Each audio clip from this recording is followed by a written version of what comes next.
Shalom. So I am going to try this streaming thing because I wanted to see how it works and see if it works well. So by request, I'm going to do 2 Samuel 6 today. Um, I also wanted to discuss the possibility of two-letter roots because every time we come up on on a root that's yeled, right? Yud lamed daled, to give birth, to beget, bring forth generations, right? I always say I'm not sure because I feel like it's a two-letter root. And this gets into my whole thing where I think linguists are a bit too sure what the rules are about Hebrew. Um, yes, Hebrew apparently has three-letter roots, but it seems pretty clear that they may be constructed from two-letter roots. So I the first the first sorry the first word in 2 Samuel 6:1 actually gives a good chance to talk about two-letter roots because it is Vayosef, and Vayosef comes from the root Yasaf, right? To add. Well, okay. Let's take a look at the um, some of the roots in the constructor here. So Yasaf, right? Yud Samech Pei. To add, to continue, to be added, appendix, right? So that's Yud Samech Pei, Yasaf.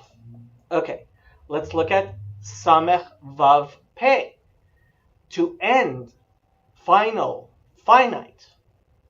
Okay, let's look at, I was going to wait on that one. Let's look at Aleph Samech Pei, Asaf. To be collected, to assemble, to congregate, collection, assortment, pick up, reap, meeting, gathering, assembly. Samech Pei, Kuf. To supply, to provide, satisfy, to be sufficient.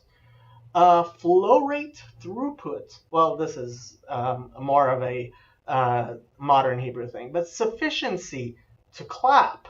Supplier, doubt or uncertainty. Satisfaction, contentment. Samech. I was going to wait on that. Let's do Samech Pei Reish. To count, to enumerate, to get one's hair cut. Library, book, barber, hairdresser. To be counted, accounted for, literature, bookish, scissors. Writer, author, scribe, librarian, right? So I hope that it's pretty clear. And the last one, Samech Lamed Pei, right? To distort, to corrupt, falsification, or distortion. Okay? So to me, it seems pretty clear that all of these are related. I think they all have to do with bringing together and cutting apart. They're related, right? And I think that becomes clear when you look at all of the words that have samech and pei. First samech, then pei, and it's a two-letter root. It seems to me. Okay, so I think this is something that goes, and you can try to do a similar thing um, throughout Hebrew.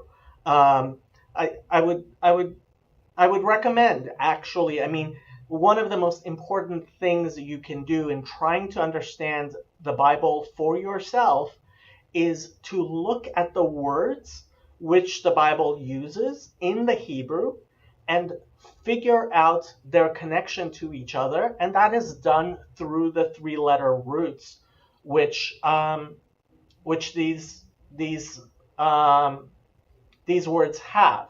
And the three-letter roots are in fact related to two-letter roots, I would say. And so this is a whole linguistic debate, and um, you know, you can look into it further if you like.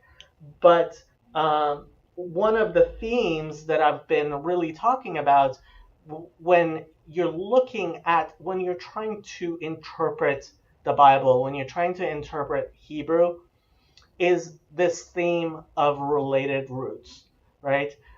Certainly, when it's clear that the three-letter roots are in fact related to each other, I would say that it's obvious. For example, Dalid Bet Resh, right? That's a solid three-letter root that shows up all over the Bible, right? Um, so it's pretty clear when you're dealing with a word which has those three radicals in that order, that you're talking about words which are related to each other. I also think that when you have two solid radicals, right, um, and they are in order, that's also related. Uh, and then there are the weak radicals, right? So, and personally, I think that a lot of times people are a bit too hasty to take what linguists say as hard and fast rules. I don't think language works in hard and fast rules. I don't think we necessarily know the hard and fast rules of every language and how human language works. I'm no linguist. I've been trying to study various languages, and frankly, it seems to me that the linguists are a little too confident in what they believe. So that's the debate. I think Samech Pei is a very good example through these words. All these various words in Hebrew which seem related, I believe they're clearly related. Okay? So let us then one thing I would say to be careful of is when we talk about, for example, Vayosef, right? So this is let's get into 2 Samuel 6. Vayosef od David et kol bahur beIsrael shloshim aleph, right? So what exactly is the root here? So that yud, so we have the conjunctive vav, which begins it. This is in the consecutive imperfect, I would say, because that yud seems to be, in fact, the imperfect, and it's getting flipped in context because 2 Samuel is we're talking about, we're telling stories of what happened before. So yes, call consecutive imperfect. The question becomes, what is the root? Is it Yud Samech Pei? I think you could even argue that it's Aleph Samech Pei. I think, so this is where I think there is room for personal interpretation and personal engagement with the Bible. And what I recommend to other people to do, I personally see it as something important to engage directly with the Bible and to include prayer, you know, to pray over our understanding of the Bible. Yeah, so I just wanted to give that little introduction. Let's go ahead, and so whatever, I mean, gathered is how I would translate it, right? You could say added. Okay, I mean, I think you can see the relationship between the various roots we went into and Vayosef, right? Obviously, Yosef sounds like Joseph, right? Yosef is the name Joseph. And generally, we would say added, right? Vayosef od, right? He added something to it. But here, it's pretty clear to me that from the rest of the sentence that we're taught, that the word we're using here is gathered. And I would actually argue possibly the root here is aleph samech pei. And of course, you may disagree with me. In fact, you know, Strong's obviously does. They so okay. Vayosef od, right? Od means again. It's as usual written bemilui. More, I would say, right? And David, that's his name. Et is the direct object marker. And as I have been explaining, in the Jewish tradition, we say that the direct object marker usually is telling us that there is more to what is going on, but is not detailed within the Bible itself, because the direct object marker, while it shows up pretty consistently, it doesn't always show up where you would expect it to be. And so there is a tradition to darshan the itin in the Torah. Kol, right, means all. Bahor, the root here is bet het resh. Do not confuse this with bet chaf resh. That is a different bahor. That's bahor. That is a firstborn.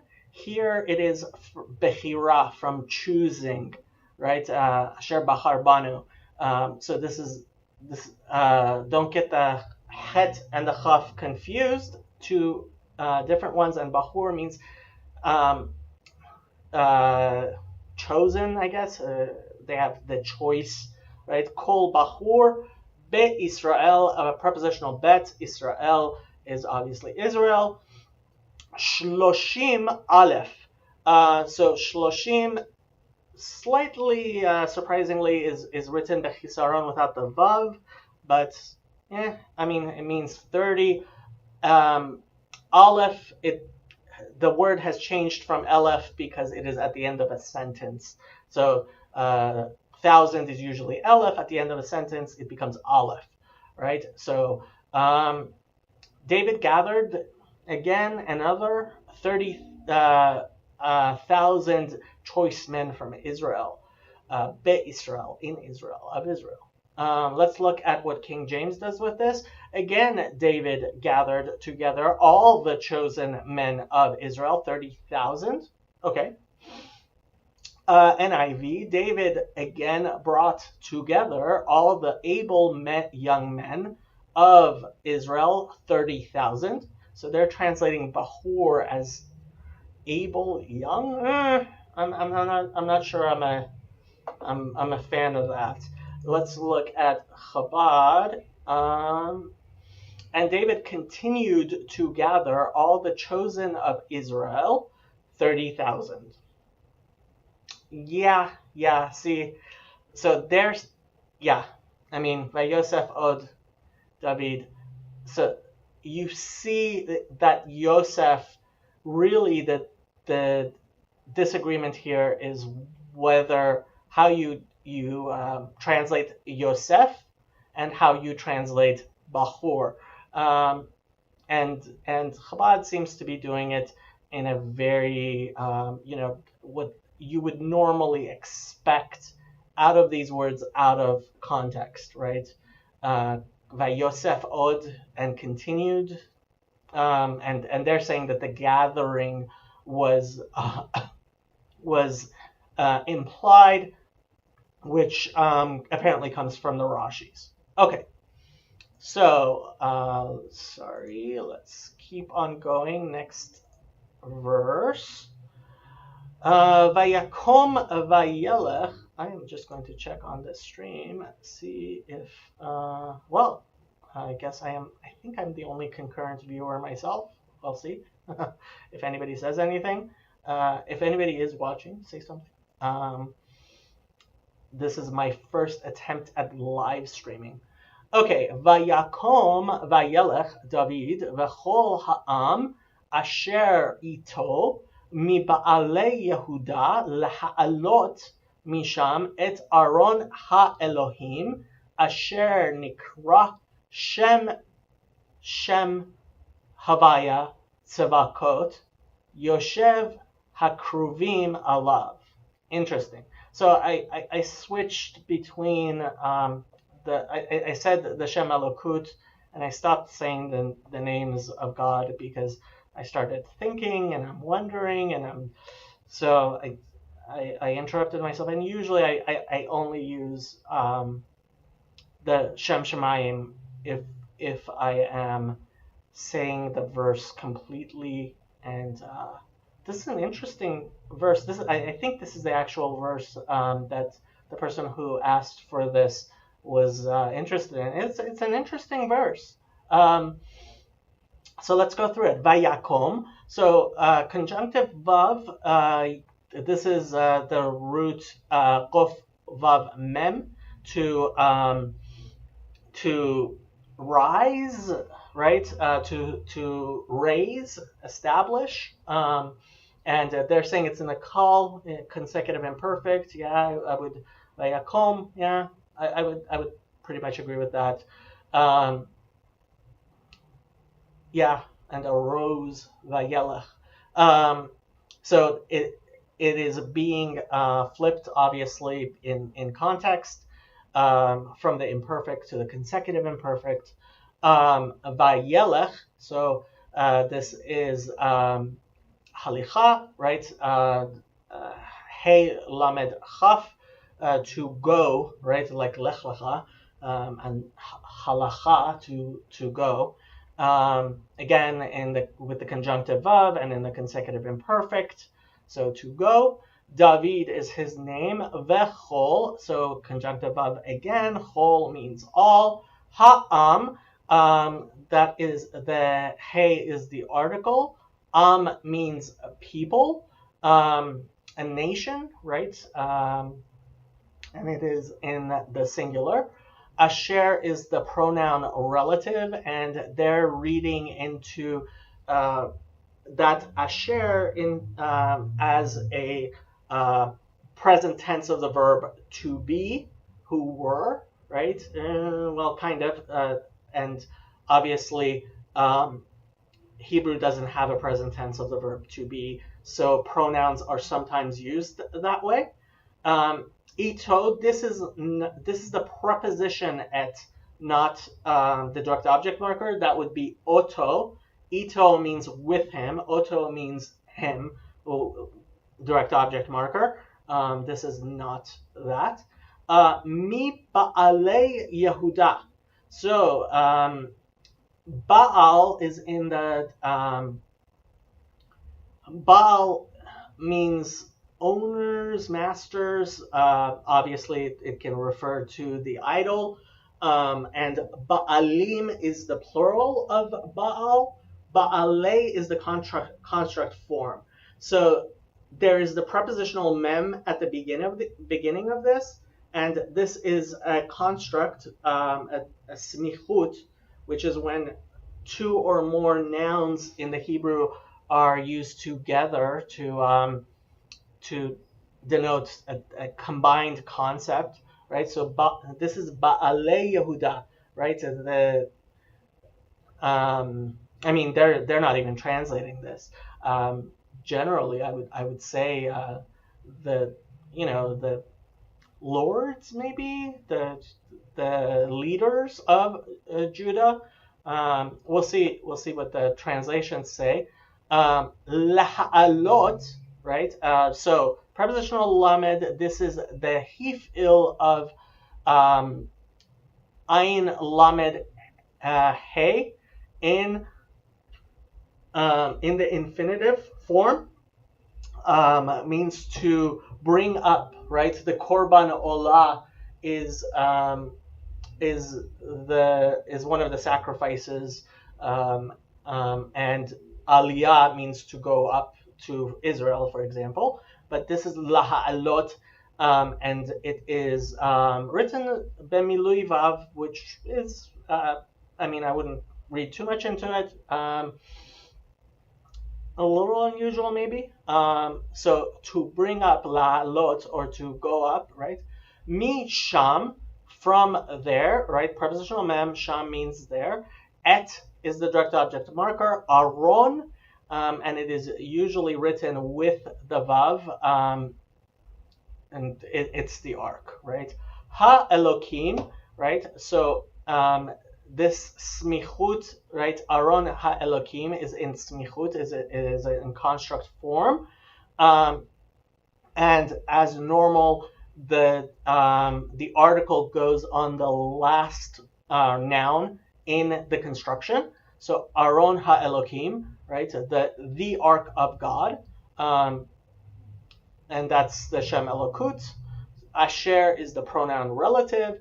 Nikra is the nif'al of Qof Resh Aleph, which means to call, right? And Nikra, which is called. Nif'al is the passive. Shem, and so this is what made me wonder, that we have the word name twice, right? Nikra Shem Havaya Tzevakot, right? So how exactly? I mean, if I knew the cancellations, I would actually start looking at the cancellations, and apparently I mean, this is cancellated in a specific way. That's what that diamond up above there is, and that. So the cancellation marks would, I mean, if you want to hear cancellated Torah being sung, that's available. I mean, you can try searching for somebody reading this particular. If it's a haftarah, you'll be able to find it. I don't know if this particular part of the of 2 Samuel is a haftarah. But otherwise, you're going to have a difficult time finding the cancellations. And I, not being musical, was never able to learn the cancellations myself. So we'll see how this gets translated. Nikrat Shem Havaya Tzvakot. I would say, yeah, that these three are in smichut together. Shem, Havaya, and Tzvakot are so I would say the name of it's saying, well, okay, so there are two possibilities here, which I think the cancellation would make clear, which is whether this is the word Shem is being used twice because repetition in the Hebrew is emphasis, or it's here what's going on is that there's an is, right, which is called by the name, right, whose name is called Shem Havaya Tzvakot, right? It's kind of putting an is there because there's no present tense of the verb to be in the Hebrew. I'm actually interested to see how this gets translated. So this I would, like they are saying, I would say this is one construct, these three words.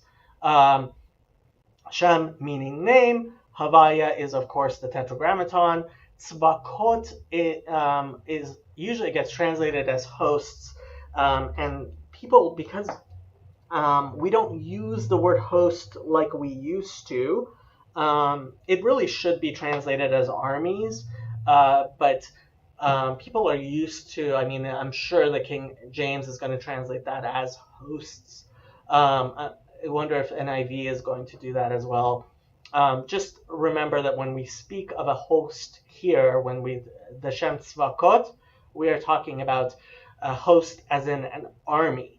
Yoshev HaKeruvim Alav. Yoshev comes, again, this is one of the two-letter roots that is a, so Yoshev, I would say, is Yud Shin Bet, which means to settle, to rest, to sit, right? Yoshev HaKeruvim Alav. Keruvim are cherubim, right? It's written with bechisaron vav. The vav isn't there, which is normal, I guess. I mean, it could be written either way. Let's say that the cherubs are upon it, right? Hakeruvim alav, and so alav is the preposition with the ayin, not aleph, and alav is upon it. Okay, let's see what King James does with this verse. And David arose and went with all the people that were with him from Baaleh of Judah. So they're translating Baaleh Yehuda as if Baaleh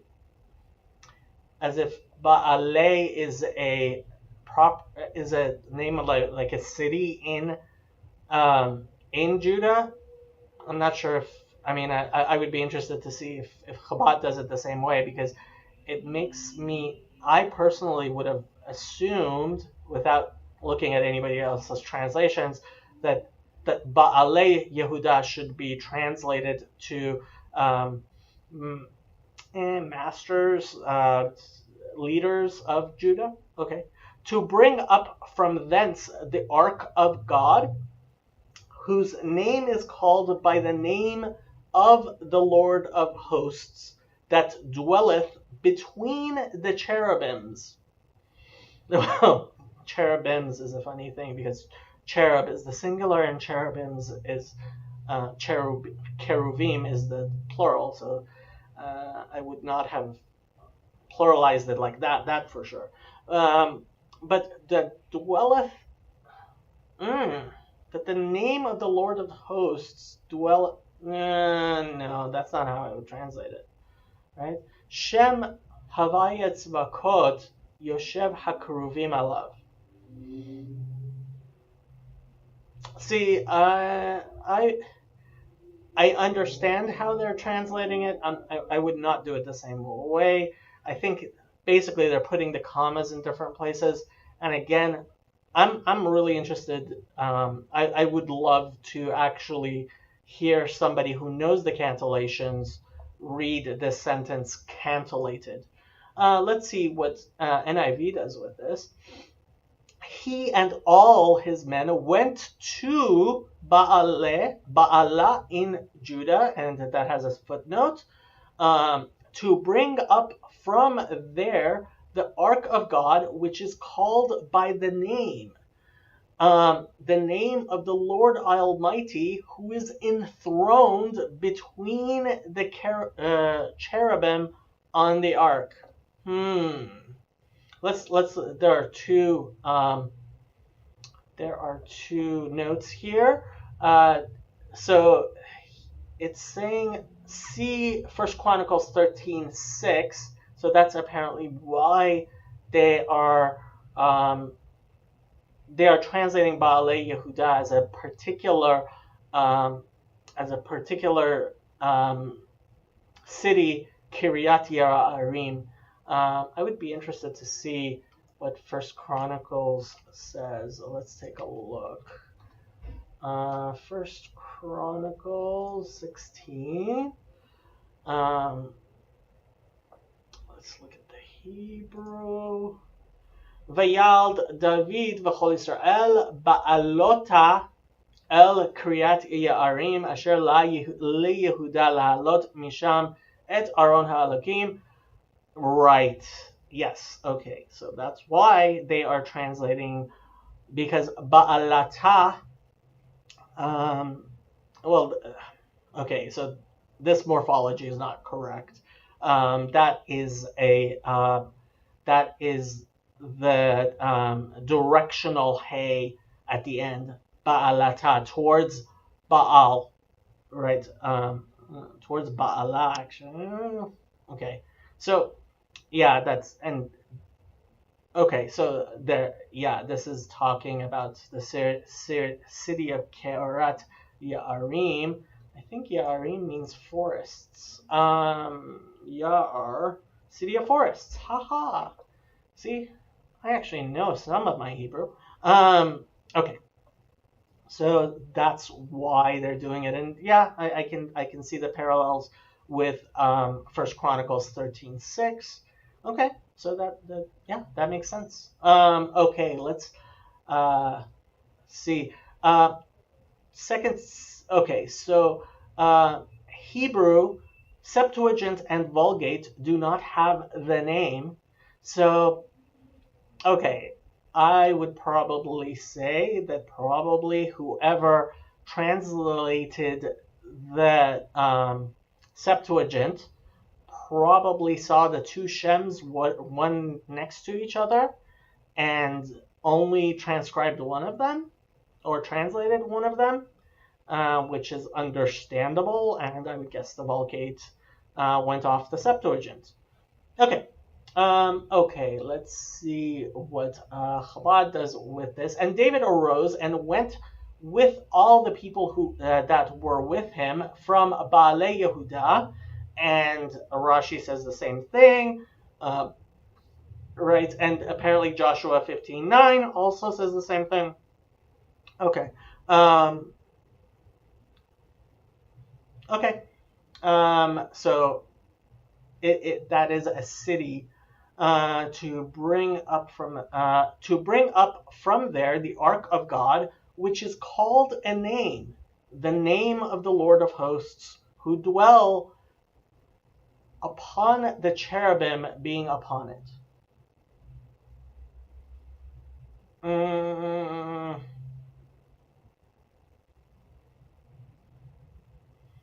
Asher nikra Shem Havaya Tzvakot Yoshev Hakruvim Allah.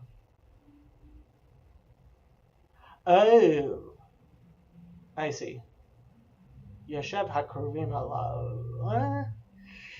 Seems to me.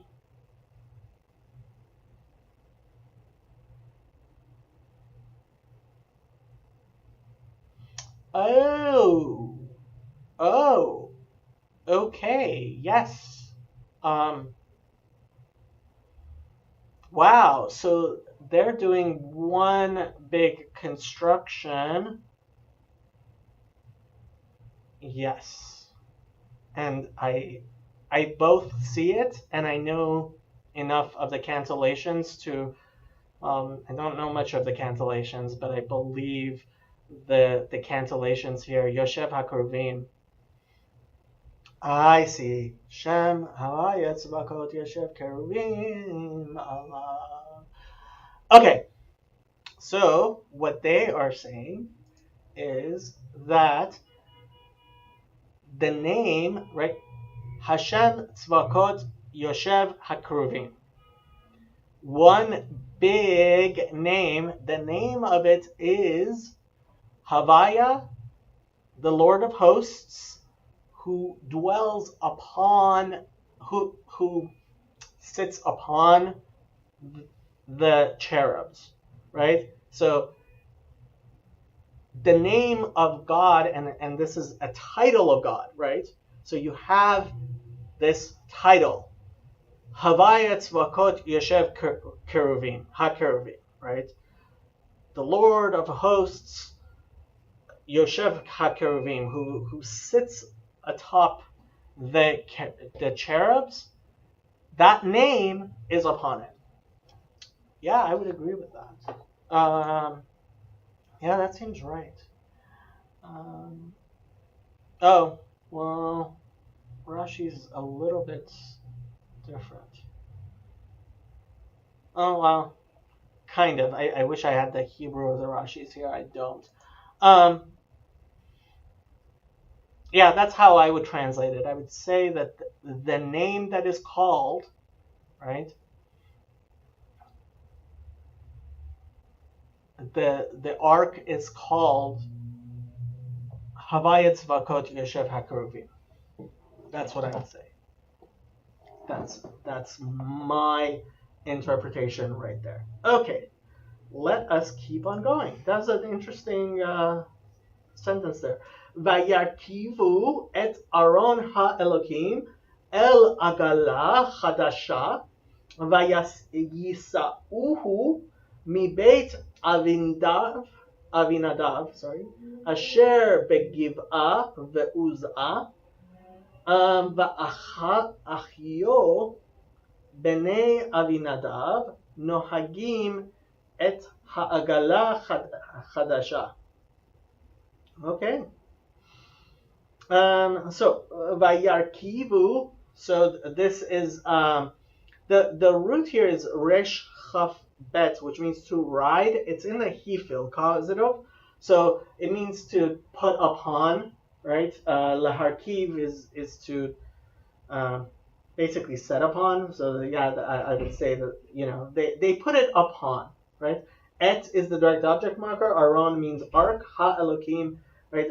This is the ark of God. Aron Ha Elokim, with the article on the second. This is obviously besmichut, right? Like we had in the previous one. El is the preposition with the aleph, not ayin.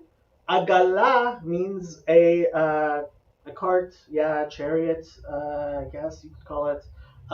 Comes from the root is ayin gimel lamed, which means circle, I believe. Agala, a cart comes same as egel, and egel is a calf. So I would say the root actually has to do with gal, which is a wave, to, and Gilgal, Golgotha. You may remember. So although, yeah, calf, it could be, I guess, from a from the fact that the cart is being not pulled by oxen, maybe. Okay, agala chadasha. This is chadasha is in the feminine form. It comes from new, right, and it's in the adjective form, agala chadasha. So they put it upon a new cart, vayisauhu, right, and this is they're saying it's in the call, vayisauhu. Yeah, okay. The root is nun sin aleph, I believe. Nun sin aleph, yes, to lift, to carry. Right, and this is used many times when we're talking about the ark traveling, right? Yisauhu, and they raised it, they brought it, yeah, and Yisauhu, bechisaron vav there, although I wouldn't read too much into it. Could have probably used the vav there, maybe. And so they brought it out of, okay, yeah. Mi beit, so prepositional mem, Beit is in the construct form, house, right? Beit Avinadav, so the house of Avinadav. And Avinadav is obviously a name. Asher is the pronoun relative. Ba-giva. So prepositional bet with the article. Giva, hill, yeah. Givatayim, yeah. Giva is a hill, yeah.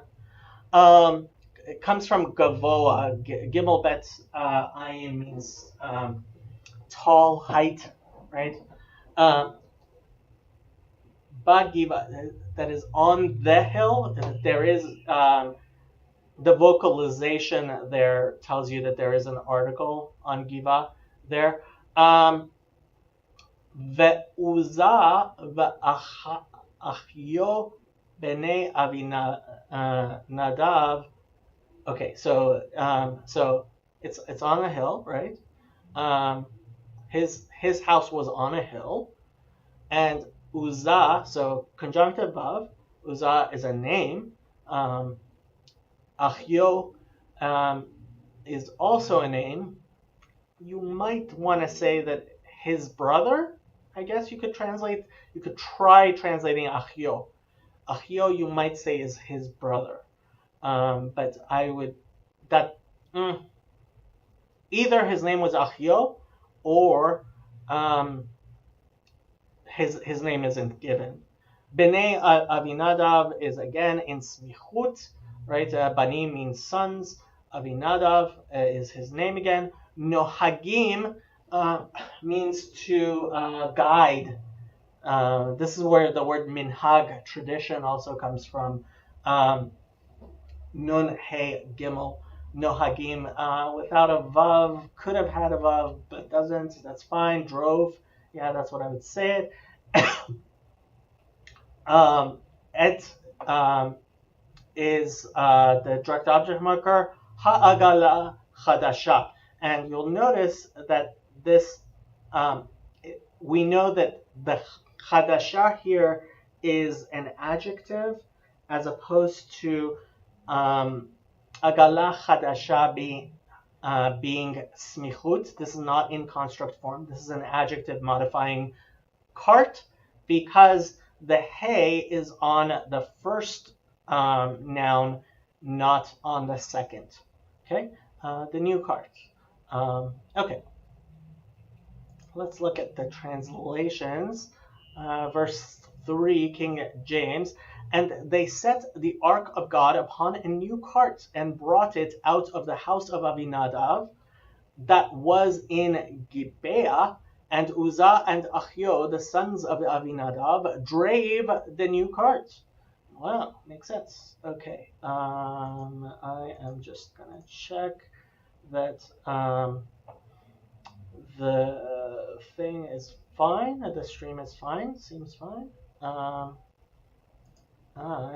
Okay, let's do the NIV. They set the ark of God, on a new cart and brought it from the house of Avinadav, which was on the hill. Uzzah and Achyo, sons of Avinadav, were guiding the new cart. I'm not sure I would say guiding. I like drive better there, but yeah, same. Okay, Chabad. And they set the ark of God upon a new cart.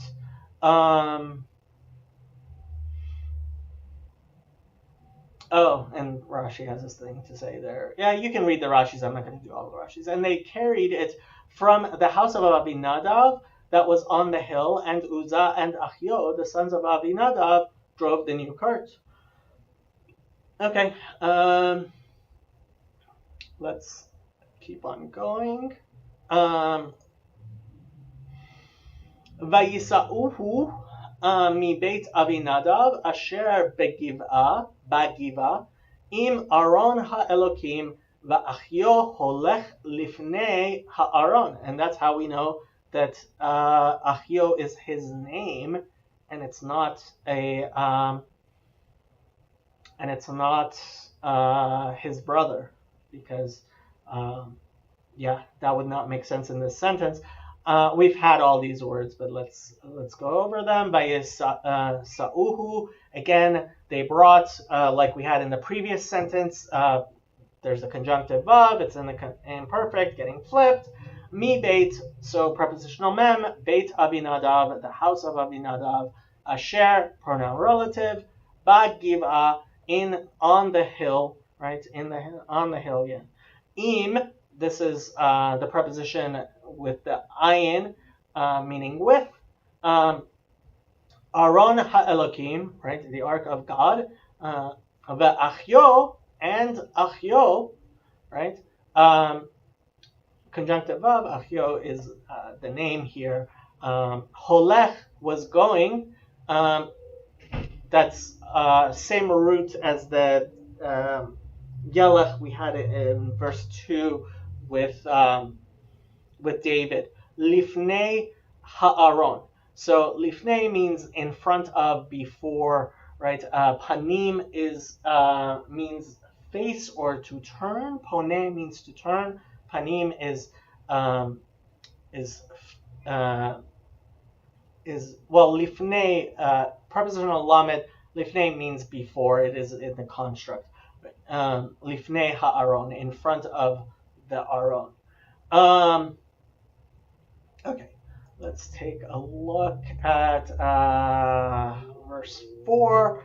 King James, and they brought it out of the house of Avinadav, which was at Gibeah, accompanying the ark of God, and Achio went before the ark. Okay. NIV. With the ark of God on it, and there's a note there, and Achio was walking in front of it. Okay. Let's look at the note. Dead Sea Scrolls and some Septuagint manuscripts, Masoretic text cart, and they brought it with the ark of God from the house of Avinadav, which was on the hill. So apparently the Dead Sea Scrolls and some Septuagints have it slightly differently. I figured that I figured that they were just not being literal, but apparently the Dead Sea Scrolls and some Septuagints have it slightly differently. I don't really see much of the difference. I guess there's no cart, right? Asher begiva im aron. Okay. Cart. What? Let me see here. I'm just gonna. I don't see where they're saying there's an ark, there's a cart, Masoretic text cart, and they brought it. Oh, okay. The cart is in verse 3. Okay, I think I understand it. Seems all the same to me, honestly. But okay, let's take a look at Chabad. And they brought it out of the house of Avinadab, which was on the hill, with the ark of God, and Achio went before the ark. Yeah, I don't see what the note's about. Seems like it's the same.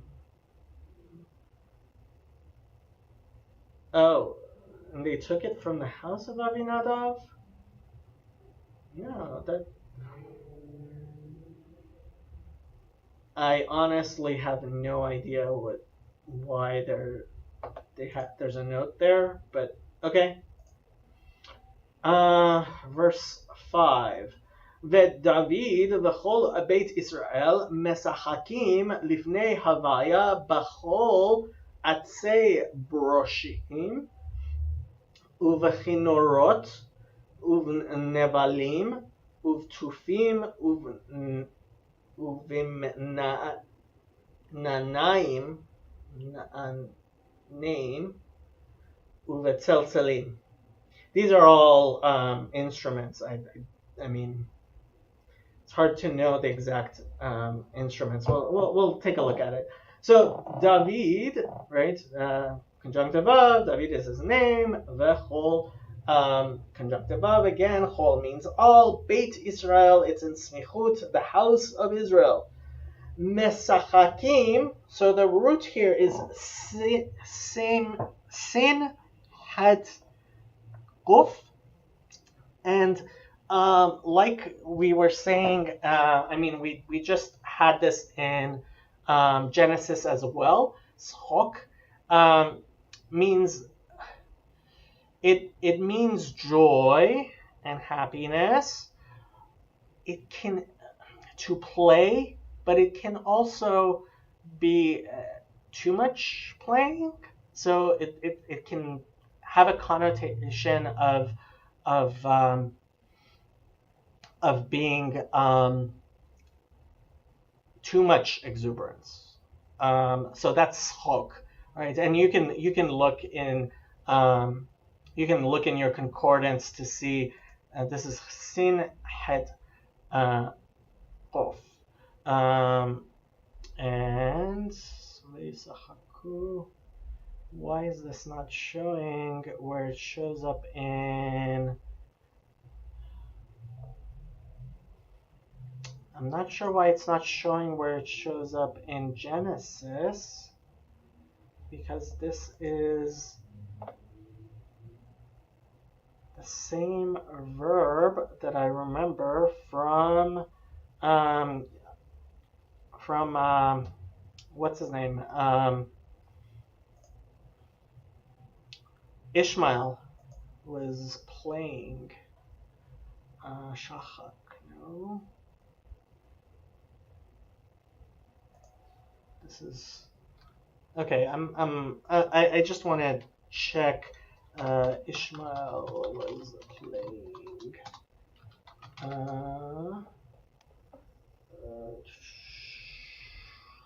Genesis 21:9. Hebrew. Mitzachek. Oh, I was wrong. I thought that was with a sin, but this is... So again, you might want to say that these are related. Mitzachek Yitzchak means to laugh, can be to mock. So I thought this was with a sin, but it's with a tzaddik. Genesis 21:9. Okay, I was wondering why that wasn't showing up. Okay, let's go back and take a look here. Okay. Mesachakim, lifnei havaya, before God, in front of God. Bechol, so prepositional bet. Chol means all. I understand what they mean by all kinds. Atzei berushim. So atzei berushim is in a construct form. Etz means a wood, right, or a tree. So atzei berushim, they're translating as fir. I have no clue what a berushim is. Shows up all these times, and cypress sometimes. Yeah, so I want to say flutes, woodwinds, maybe. I'd say berushim. With musical instruments made of fir. Okay, you can try to figure out the various instruments at say berushim, what exactly that is. I would probably say woodwinds.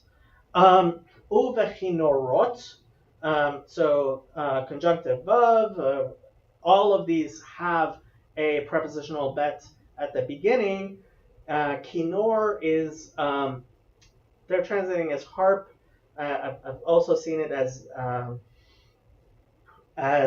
like violin, stringed instruments, although nevalim is also.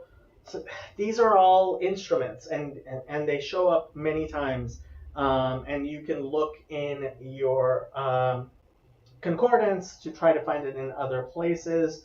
Hinorot, but it's written without a yud, without a vav, but with the second vav. I wouldn't read too much into that. Uven nevalim, they're translating as stringed instruments. Okay, I guess nevel, yeah. I mean, nevel v'chinor shows up in Psalms if I remember correctly. Uva tufim, so taf, they're tambourines. I think this is what the same instrument Miriam was playing by the Song of the Sea. Taf in modern Hebrew means drums, I think. Na'im, so they're saying sistrums. I have no idea what a sistrum is. This may be onomatopoeia. Na means to move, right? Na means to move, and nun ayin. So whatever it is, it's whatever type of instrument it is, it's some sort of moving. I almost want to say that maybe it's like castanets, maybe, I don't know. Tseltselim, right? Symbols. Again, I think this is onomatopoeia, but tseltselim, right? Guess symbols, yeah, makes sense. I'm sure lots of people have tried to reconstruct whatever all these instruments are. They are instruments. Let's take a look how King James translates this. 6:5, and David and all the house of Israel played before the Lord on all manner of instruments made of fir wood, even on harps and on psalteries and on timbrels and on cornets and on cymbals. Okay, NIV. David and all of Israel were celebrating with all their might. With all their might? I'm not sure where they got all their might from. Okay. Before the Lord with castanets, and there's a thing there, harps, lyres, timbrels, sistrums, and cymbals. Let's see what the thing is there. Masoretic text, Dead Sea Scrolls and Septuagint. See also 1 Chronicle 13:8, songs. Okay. Yeah, let's see what Chabad does with this. And David and all the house of Israel made merry with all manner of instruments of cypress wood. That's according to Rashi. He's saying Atzei Barushim are cypress wood instruments, whatever they are, and with harps, and with psalteries, and with timbrels, and with sistra, and with cymbals. Okay? Good luck on those instruments. Okay. Next verse. Vayavo ad goren Nachon, vayishlach Uza el Aron ha'elokim, vayachaz bo kol shamtu habakar. Okay. Vayavo, and they came. So conjunctive vav. This is third person masculine plural of lavo, written without the vav as usual. So they came. All right. It's consecutive imperfect as normal. Ad means onto. Right. They got to. Right. And ad doesn't translate perfectly in English. It means all the way to, right? And in English, to doesn't necessarily imply all the way to, but okay. And they came to, Goren is a threshing floor, right? Gimel Resh Nun means kernels, I believe. This is written without a vav, which I believe is the normal way of doing it. Yeah. From an unused word, they're saying. Maybe from Gara or Garas. Okay. Anyway, threshing floor is how we usually translate this. Nahon, I think it's a name here, yes. So Goren Nahon, the threshing floor of Nahon, his name is Nahon. Vayishlach, so the root here is Shin Lamed Het, which means to send or to or well to send out your hand. It is used that way to lishloach yad, right? Like is used in the beginning of Genesis. God says, lest they stretch out their arms, right, their hand. Vayishlach Uzzah, right? So yeah, I guess yeah, it is implying his hand, but it's not there. Uzzah is his name. El is the preposition with the aleph. Our own Ha'elokim, the Ark of God, Vayochez Abo.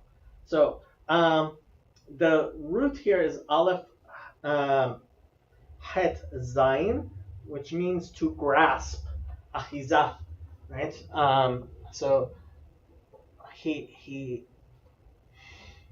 put out his hand and he grasped it. Bo, prepositional bet with the third person masculine singular. Their key, so that's the conjunction key for, since, because. Sham tu, the root here is shin mem tet. Stumble, yeah, I guess. Lahashmit, I guess to stop.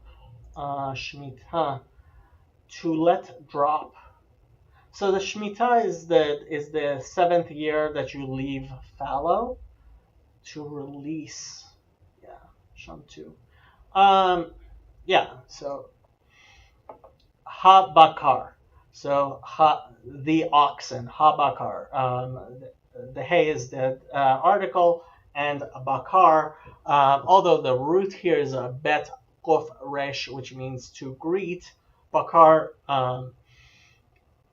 does mean oxen. Okay, so yeah, he grabbed it because the oxen were stumbling. Let's see here, 6:6. And when they came to Nahon's threshing floor, Uzzah put forth his hand to the ark of God and took hold of it, for the oxen shook it. Okay, I guess. Let's see.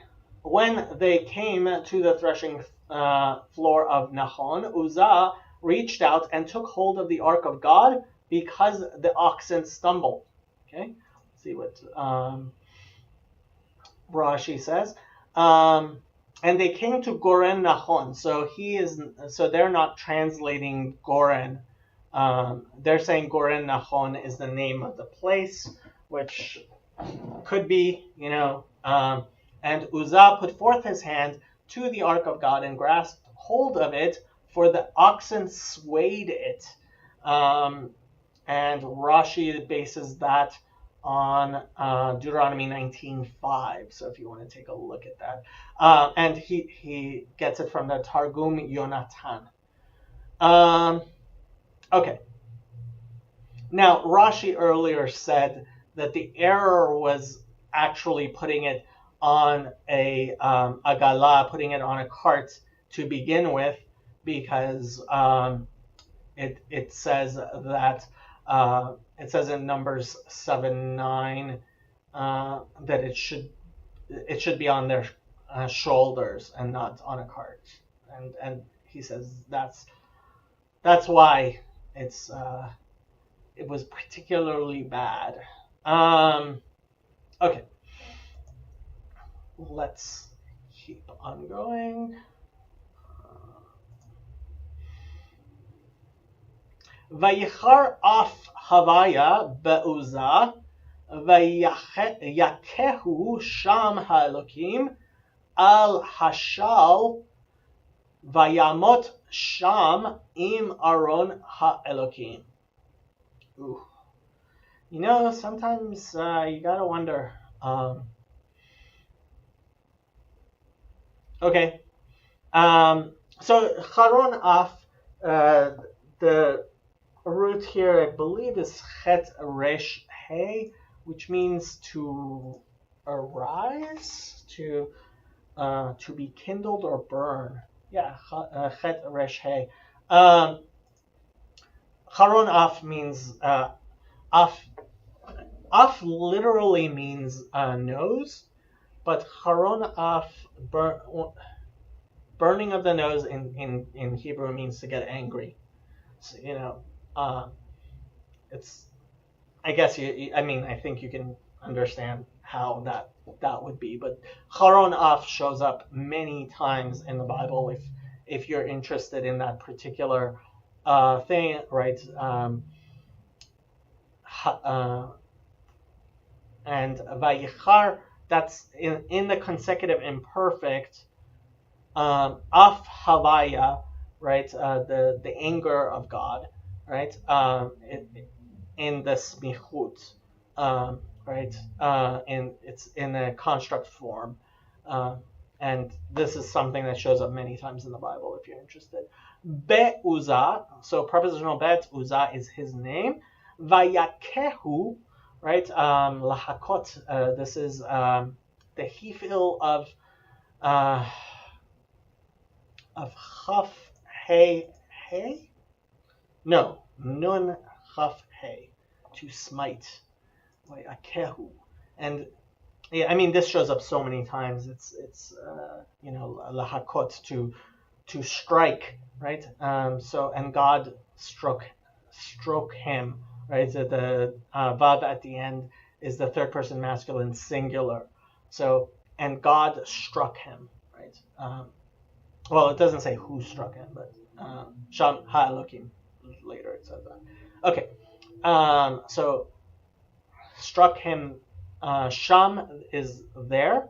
Ha-Elokim, right? God, with the article as normal, and it's in the singular, so we know it's talking about God. Al is the preposition with the ayin, not aleph.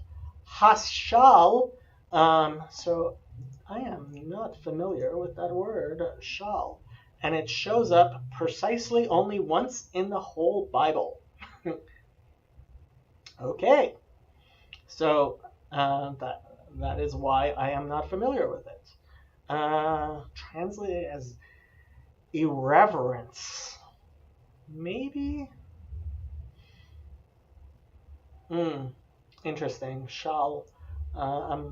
We'll see what that means. Vayamot. So, and he died. The root here is mem vav taf, to die. And the consecutive imperfect, because there's a conjunctive vav there. So, just in case anybody's needs the review, we have all these consecutives because the conjunctive vav and in the Bible can be used to flip a past, well, a perfect meaning completed action, to the imperfect meaning uncompleted action or future. Easier way to say it is past and future, but it's not completely that. It's a completed action and an incomplete action. So when you have the prefix vav and on a verb, and it is in the perfect or imperfect, it may be being flipped, and that's why there's so many ands in the Hebrew Bible.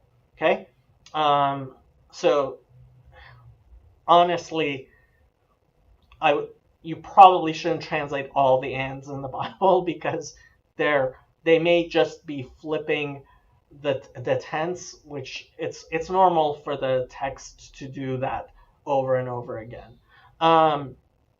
So Vayamot Sham, and he died there. Im, I mean, this is what the ayin means with. They're translating by, right? Because obviously the ark cannot die. So they're translating that preposition as with. Aron ha-Elokim, right? The Ark of God. Let's see how this is being translated. King James, verse 7. And the anger of the Lord was kindled against Uzzah, and God smote him there for his error, right? So they're translating shal as error. And there he died by the Ark of God. Okay. NIV, the Lord's anger burned against Uzzah because of his irreverent act. Therefore, God struck him down, and he died there beside the Ark of God. And verse 7, and the anger of the Lord was kindled against Uzzah, and God struck him down there for his error. And there he died by the Ark of God. And Rashi, for his error, for his mistake, right? So Rashi says he should have realized that even if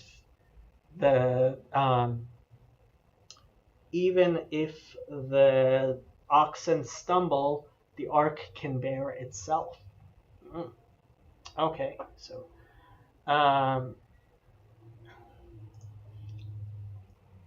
this is an interesting chapter. Okay. Veichar leDavid al asher paratz havaya peretz be'Uzzah vayikra lamakom hahu peretz Uzzah ad hayom hazeh. Interesting. So we had Haronaf in the previous one, right? And here means Vayichar, right? So he was unsettled. Again, Vayichar, like we had before, was to become angry, although Af isn't here. Le David, prepositional lamed. So David became angry. This was angering to David. Al is the preposition with the ayin. Asher is the pronoun relative. Paratz. So Pe Resh Tzadi is the root to make a breach, right? Pirtza can also outbreak, yeah, because, yeah, breach, outbreak. I mean, you can look in your concordance. Havaya, that is the tetragrammaton. Peretz be'Uzzah, right? So God struck out against him, I guess, would be the best way to say this.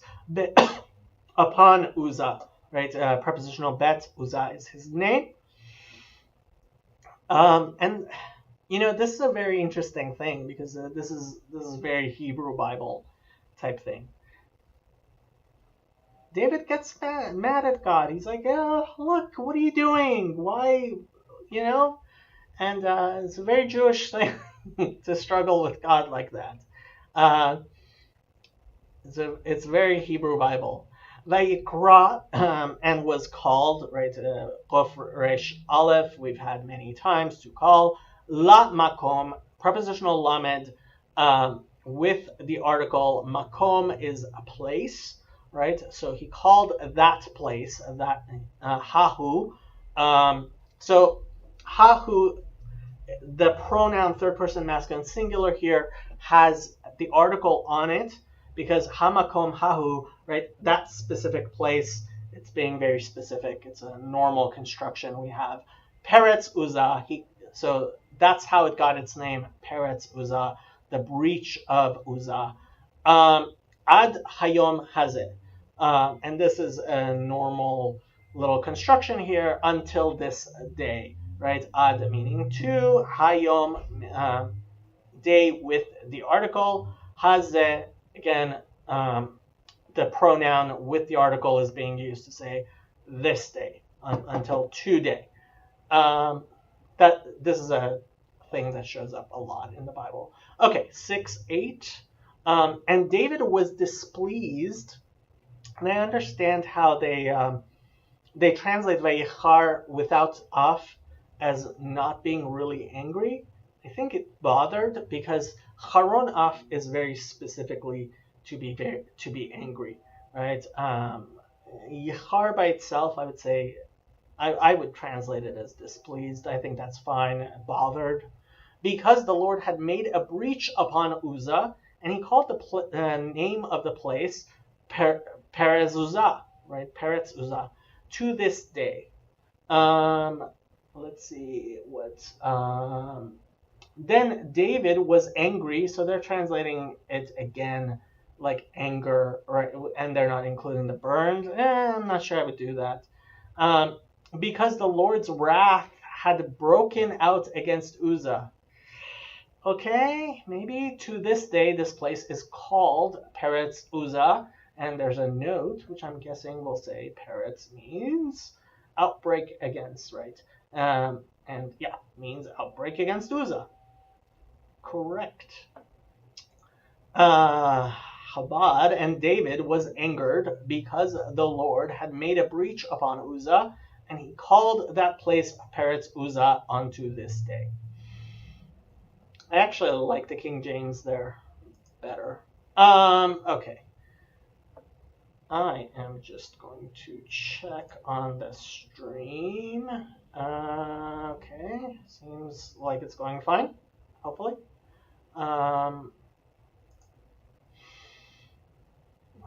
We'll see after this if what happened. Okay, next verse. Vayira David et Havaya bayom hahu vayomer ech yavo elai Aaron Havaya. Interesting. So the root here is Yud Resh Aleph, not Resh Aleph Hey.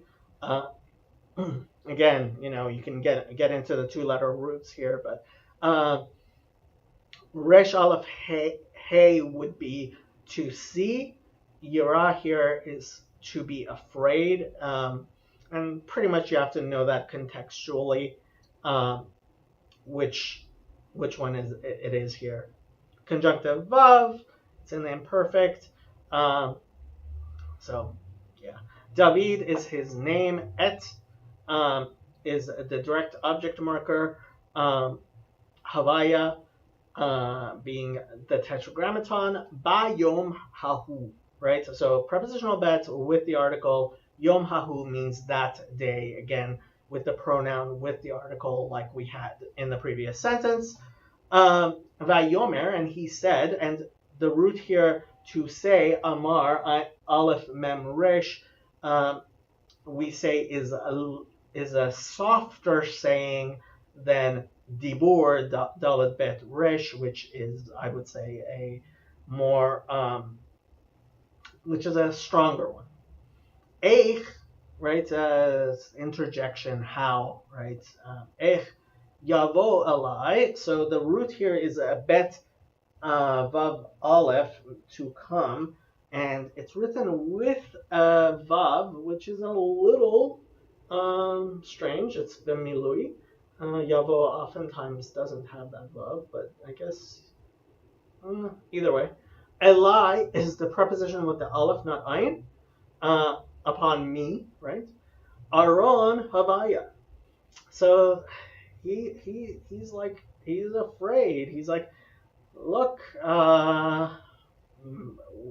what's gonna happen to me? It's interesting. Okay. 6 and 9. And David was afraid of the Lord that day and said, how shall the ark of the Lord come to me? Why are they translating? Yeah, okay. It is Havaya. Right. Yeah, so Lord shows up there twice. NIV 6:9. David was afraid of the Lord at that day and said, how can the ark of the Lord ever come to me? I guess, yeah.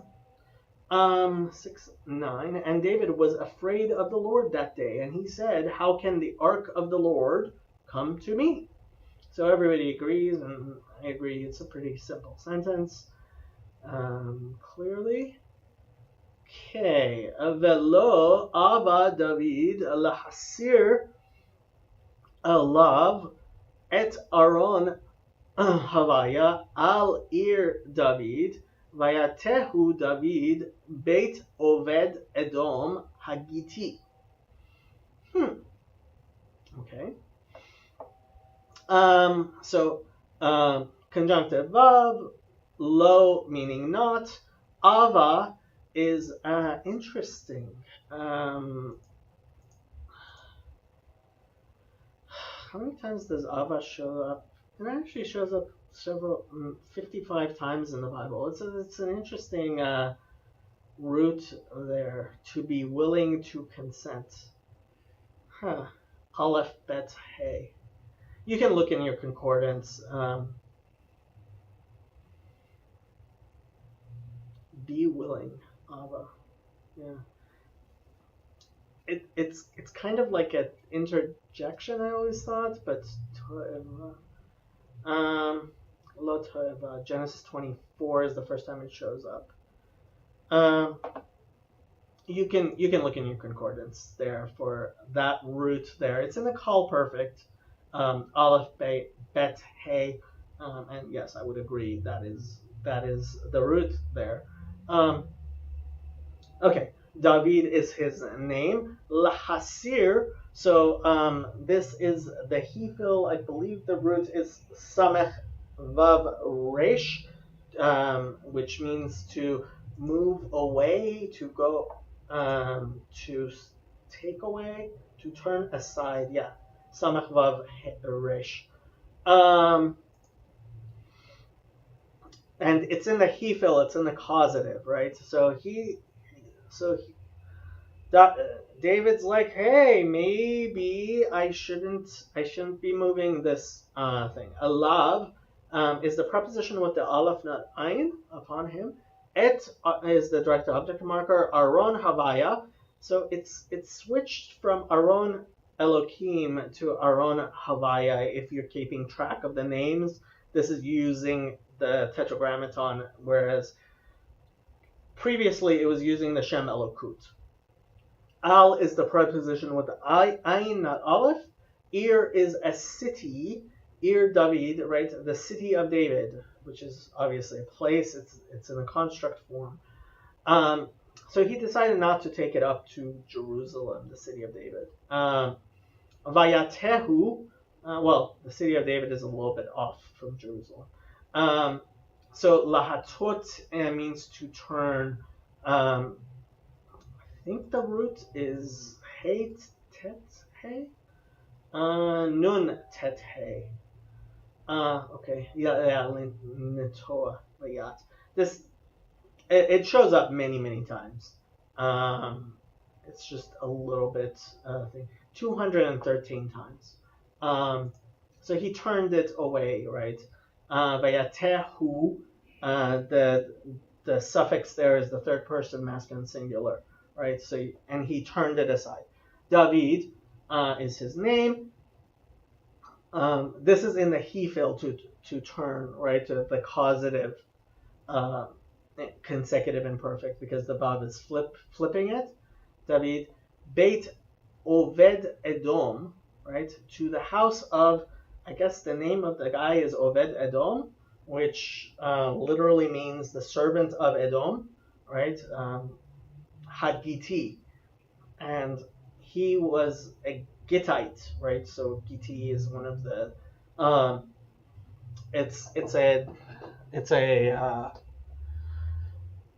it's one of the races, I guess you would call nations, right? Hagiti, the Gittites.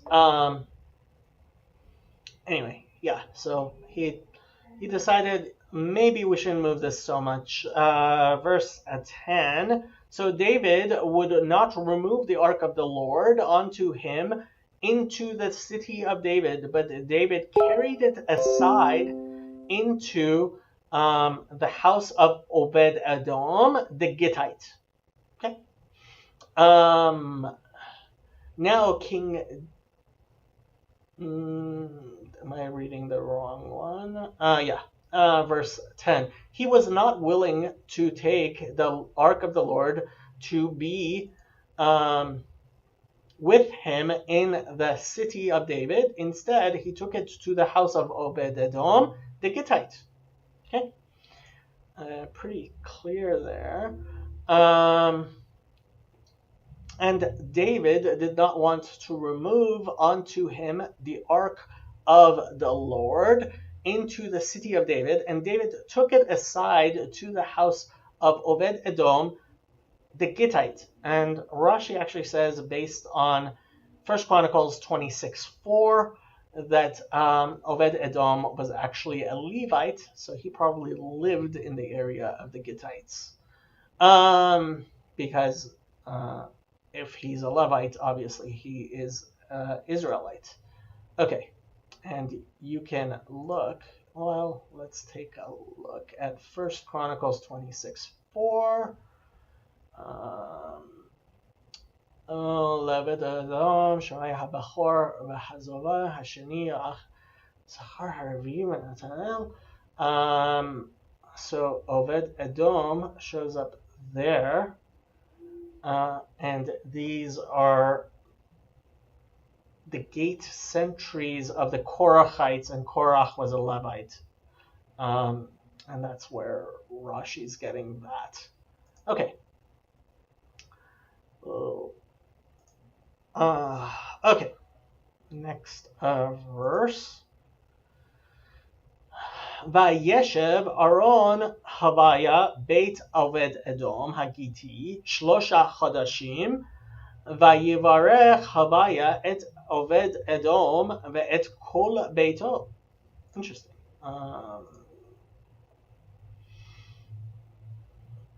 Okay.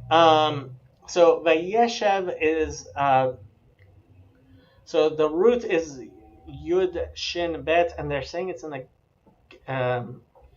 consecutive imperfect of the kol, to remain, to settle, right? Like we spoke about before. Aaron Havaya, Ark of the Lord. This is using the Tetragrammaton. Beit Obed-Edom, in the house, right? This is a construct. In the house of Obed-Edom, which is his name. Is it written a little bit differently than it was last time? I want to check. No, yeah, Edom was written with a vav before, and this time it is written without a vav. So if you're keeping track of the spellings, they're a little bit different of his name. So God, Obed-Edom Hagiti, the Gittite, right, like we had before. So it was settled there. Shlosha Chadashim. So Shlosha is the masculine form of the number 3, written without above, which isn't strange. Chadashim, literally, Chet Daled Shin means new, but it's also Chodesh, month, right? So renewals of the monthly cycle. A Chodesh is a month. Vayivarech, so conjunctive vav.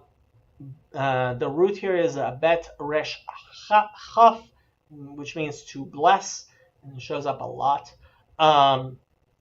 So, and it's always in the PL as normal. Verbs usually only show up either in the PL or in the Pa'al. I don't recall if any of them show up in both. I guess it's possible. Havaya is the Tetragrammaton. Et is the direct object marker. Obed-Edom is his name, and it's written same way as it was earlier in the verse. Ve'et kol beito. So conjunctive vav, direct object marker, kol meaning all, beito meaning his house, right? With the third person masculine singular suffix on beit, on house. Okay. Verse 11.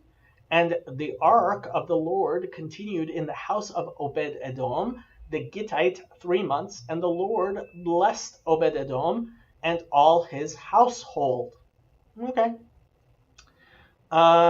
Verse 11. The ark of the Lord remained in the house of Obed Edom, the Gittite, for 3 months, and the Lord blessed him. So they're not using the name twice, and his entire household. Right? Okay. Okay. And the ark of the Lord dwelled in the house of Obed Edom, the Gittite, 3 months, and the Lord blessed Obed Edom and all his household. And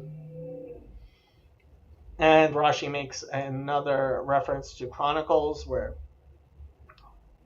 you can look that up if you are interested. Vayugad lamelech David le'emor berach Havaya et Beit Obed Edom ve'et kol asher lo ba'avur Aron ha'elokim vayelech David ve'yal et Aron ha'elokim mi Beit Obed Edom ir David besimcha. Interesting. I would have expected a preposition there. Okay. So Yugad lahagid, to like Haggadah, to tell, right, to reach, right. It was told. It's in the Hufal, which is the passive causative, right. And it was told. It got to him, right. Lahagid, Vayugad. It got to him. The root is Hey Gimel Dalet. I want to say, Nun Gimel Dalet, sorry. Okay. La Melech, so prepositional Lamed with the article. Melech is king. David is his name. Le'emor, so prepositional Lamed, and this is the infinitive of Aleph Mem Resh, to say, right? And it's as normal, written without above there. Berach Havaya, right? And this is the PL perfect of to bless, right? Which we had last sentence, verse. Havaya is the tetragrammaton. Et is the direct object marker. Beit is house in the construct form with the name Oved Edom, right? Written without any vavs. The et kol asher lo. So conjunctive vav, et is the direct object marker, kol means all, asher is the pronoun relative, lo means to him, right? Everything that was his. The belongs is implied there, and it's very normal in Hebrew to say it that way. Ba'avur, so this is prepositional bet. Ba'avur zeh, right? It shows up a lot. The root here, the root is ayin bet resh, which is to cross, right? It's the same root as ivri, Hebrew, right? Because Abraham crossed the river, right? He was called an ivri. So ba'avur means because of. And it's written with a vav. It's a little bit more formal than because it conveys, but yeah, regarding. I would probably translate it as regarding. Aron ha-Elokim, so Ark of God, and this is Shem Elokut, if you are keeping track of the names. Vayelech, so again, we had Yelech before, to go, and it's conjunctive of consecutive imperfect form. David is his name. Vaya'al, so like we said before, to go up, right? The root is ayin lamed he, to raise. So vaya'al, they're saying it's in the hefil, which I would agree with, right? So he brought up, he caused to come up. Et is the direct object marker.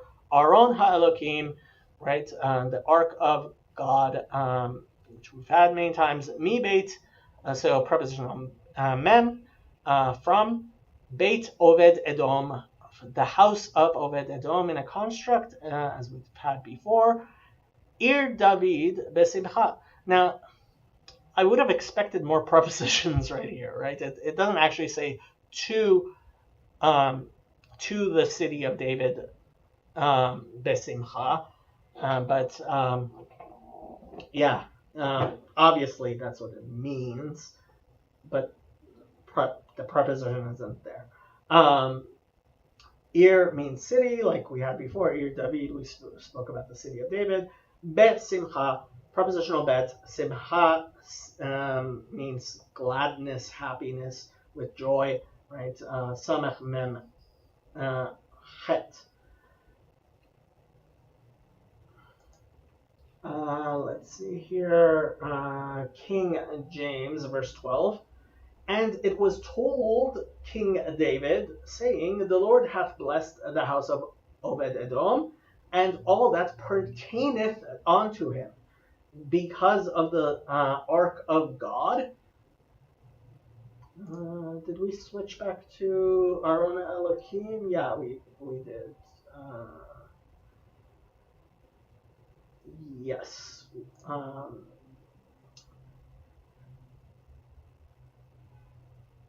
So David went and brought up the ark of God from the house of Obed Edom into the city of David with gladness. Okay. Verse 12. Now King David was told, I don't know where they got the now from, the Lord has blessed the household of Obed Edom and everything he has because of the ark of God. So David went to bring up the ark of God from the house of Obed Edom to the city of David with rejoicing. Okay, not a very literal translation, but okay. Verse 12. And it was told to King David, saying, the Lord has blessed the house of Obed Edom and all that belongs to him because of the ark of the Lord. And David went and brought up the ark of God from the house of Obed Edom into the city of David with joy. Okay. 13. Vayehi ki tza'adu nos'e Aron Havaya Shisha Tze'adim Vayizbach Shor Umri. Okay. So conjunctive vav. This is of the verb to be, right? So it's flipping the imperfect to the perfect, and it was. This shows up so many times. Ki is the conjunction when, because. Sa'adu, tzadek ayin daled, means aside, I believe. To step or to march. Okay, Sa'idah. Shows up 8 times in the Bible. To march. Okay, a primitive root. Step regularly. To mount. To march. Okay. Right. Nosei Aaron. So nosei, it's the same root we had before, to carry or to bear up or to, but this time they didn't put it on a cart, obviously. Nosei are the carriers, right? The people who carried. Nosei Aron Havaya. So the ark of God and the Lord. This is the Tetragrammaton. Shishat Tze'adim. 6 Tze'adim. So whatever a tza'ad is, they're saying paces. Okay, I mean it's obviously related to the tza'adu, right? However much a tza'idah is, tza'idim, a step or a pace. Shows up actually. I guess it's a. Yeah, mitzvah day. Okay. I don't know what the length of that is. Well, I guess we'll see what Rashi says. Vayizbach shor umri. So the root here is the conjunctive of, right? It's an imperfect getting flipped. The root is zayin bet het, which means to slaughter or to sacrifice. Sacrifice. And mizbeach is the altar, right? Zebach is sacrifice. And you can look in the concordance for more of that. Shor means ox. So it's in the singular, but that's because in the Hebrew you would say this in the singular, whereas in English you would say it in the plural. And mri is apparently fatted sheep. Son marito, I guess, from an unused word, meaning fat. It shows up 8 times in the whole Bible, Marie, right? Fatted calf, apparently, fatling. And you can use your concordance there if you want to know more about those fatlings. Okay, King James. And it was so that when they that bear the ark of the Lord had gone 6 paces, he sacrificed oxen and fatlings. Oh, I guess every 6 steps he made sacrifices? Maybe? I guess? Let's see, 13. When those who were carrying the ark of the Lord had taken 6 steps, he sacrificed a bull and a fattened calf. More detail than I think is necessarily in the verse itself, but apparently he made sacrifices all the way around, through. Let's see. And it was when the bearers of the ark of God had trodden 6 paces, he sacrificed an ox and a fatling. And so they seem to be agreeing. Rashi doesn't say anything. I'm not sure exactly where that comes from. You might want to find in the commentaries. I'm guessing the commentaries talk about it. I've never been really good with my sacrifices. ודוד מחרקר בכל עוז לפני הוויה, ודוד חגור אפוד bad. Okay. So, conjunctive vav, David, mecharker. And they're saying that means to dance. That's not the normal word. We usually use rikud for to dance. This only shows up twice. And both times is in this,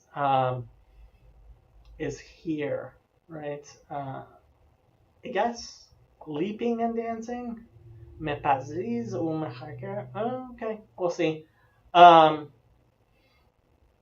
It only shows up twice in the entirety of the Bible. I almost want to say cut a rug because chaf resh hey. Chaf resh is a root to cut. So he was cutting a rug, I guess, maybe? Yeah.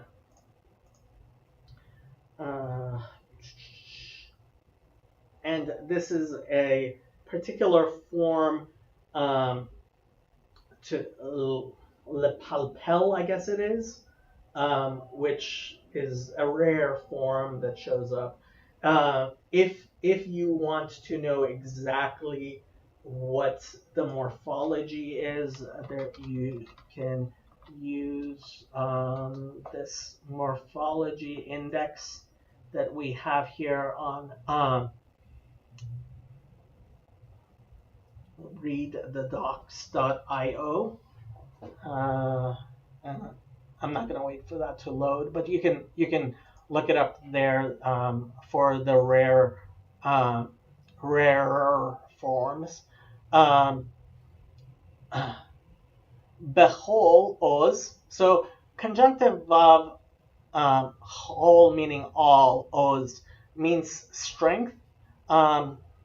Sometimes it has the vav, sometimes it doesn't. Here it does not have the vav. It's written bechisaron.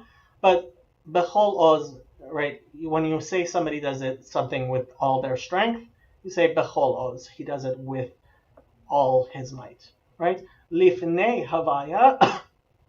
Lifnei again means in front of. Havaya is the tetragrammaton. Vet David and David, right? Conjunctive vav. David is his name. Chagur. So the root here is het gimel resh, which it means a belt. A chagura is he was belted. He was wearing around his waist.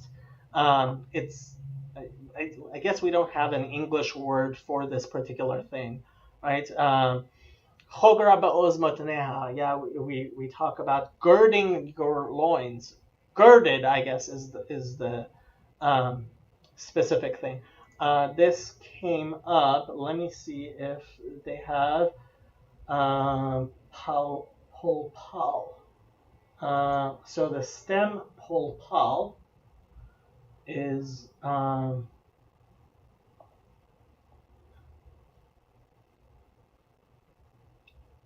the form here. It's a rare form. This is the polpal is a rare stem formation that is similar to the pual. It expresses the passive voice of the pilpel stem. The polpal stem is a variation by dropping. The polpal stem is formed from the pual by dropping the second radical and repeating the first and third radicals with a vowel change, thus making a verb that appears to have 4 consonants. It is an extremely rare stem in biblical Hebrew. Well, I mean, lechalkel shows up a lot of times, which is the one that they're giving. It is recommended to always check a dictionary or lexicon for the meaning of a specific verb, because this stem may express many different kinds of actions in different contexts. That's their notes there. And this website is Unfolding Word Hebrew Grammar. It trusts the linguists a lot more than I do, but I find it very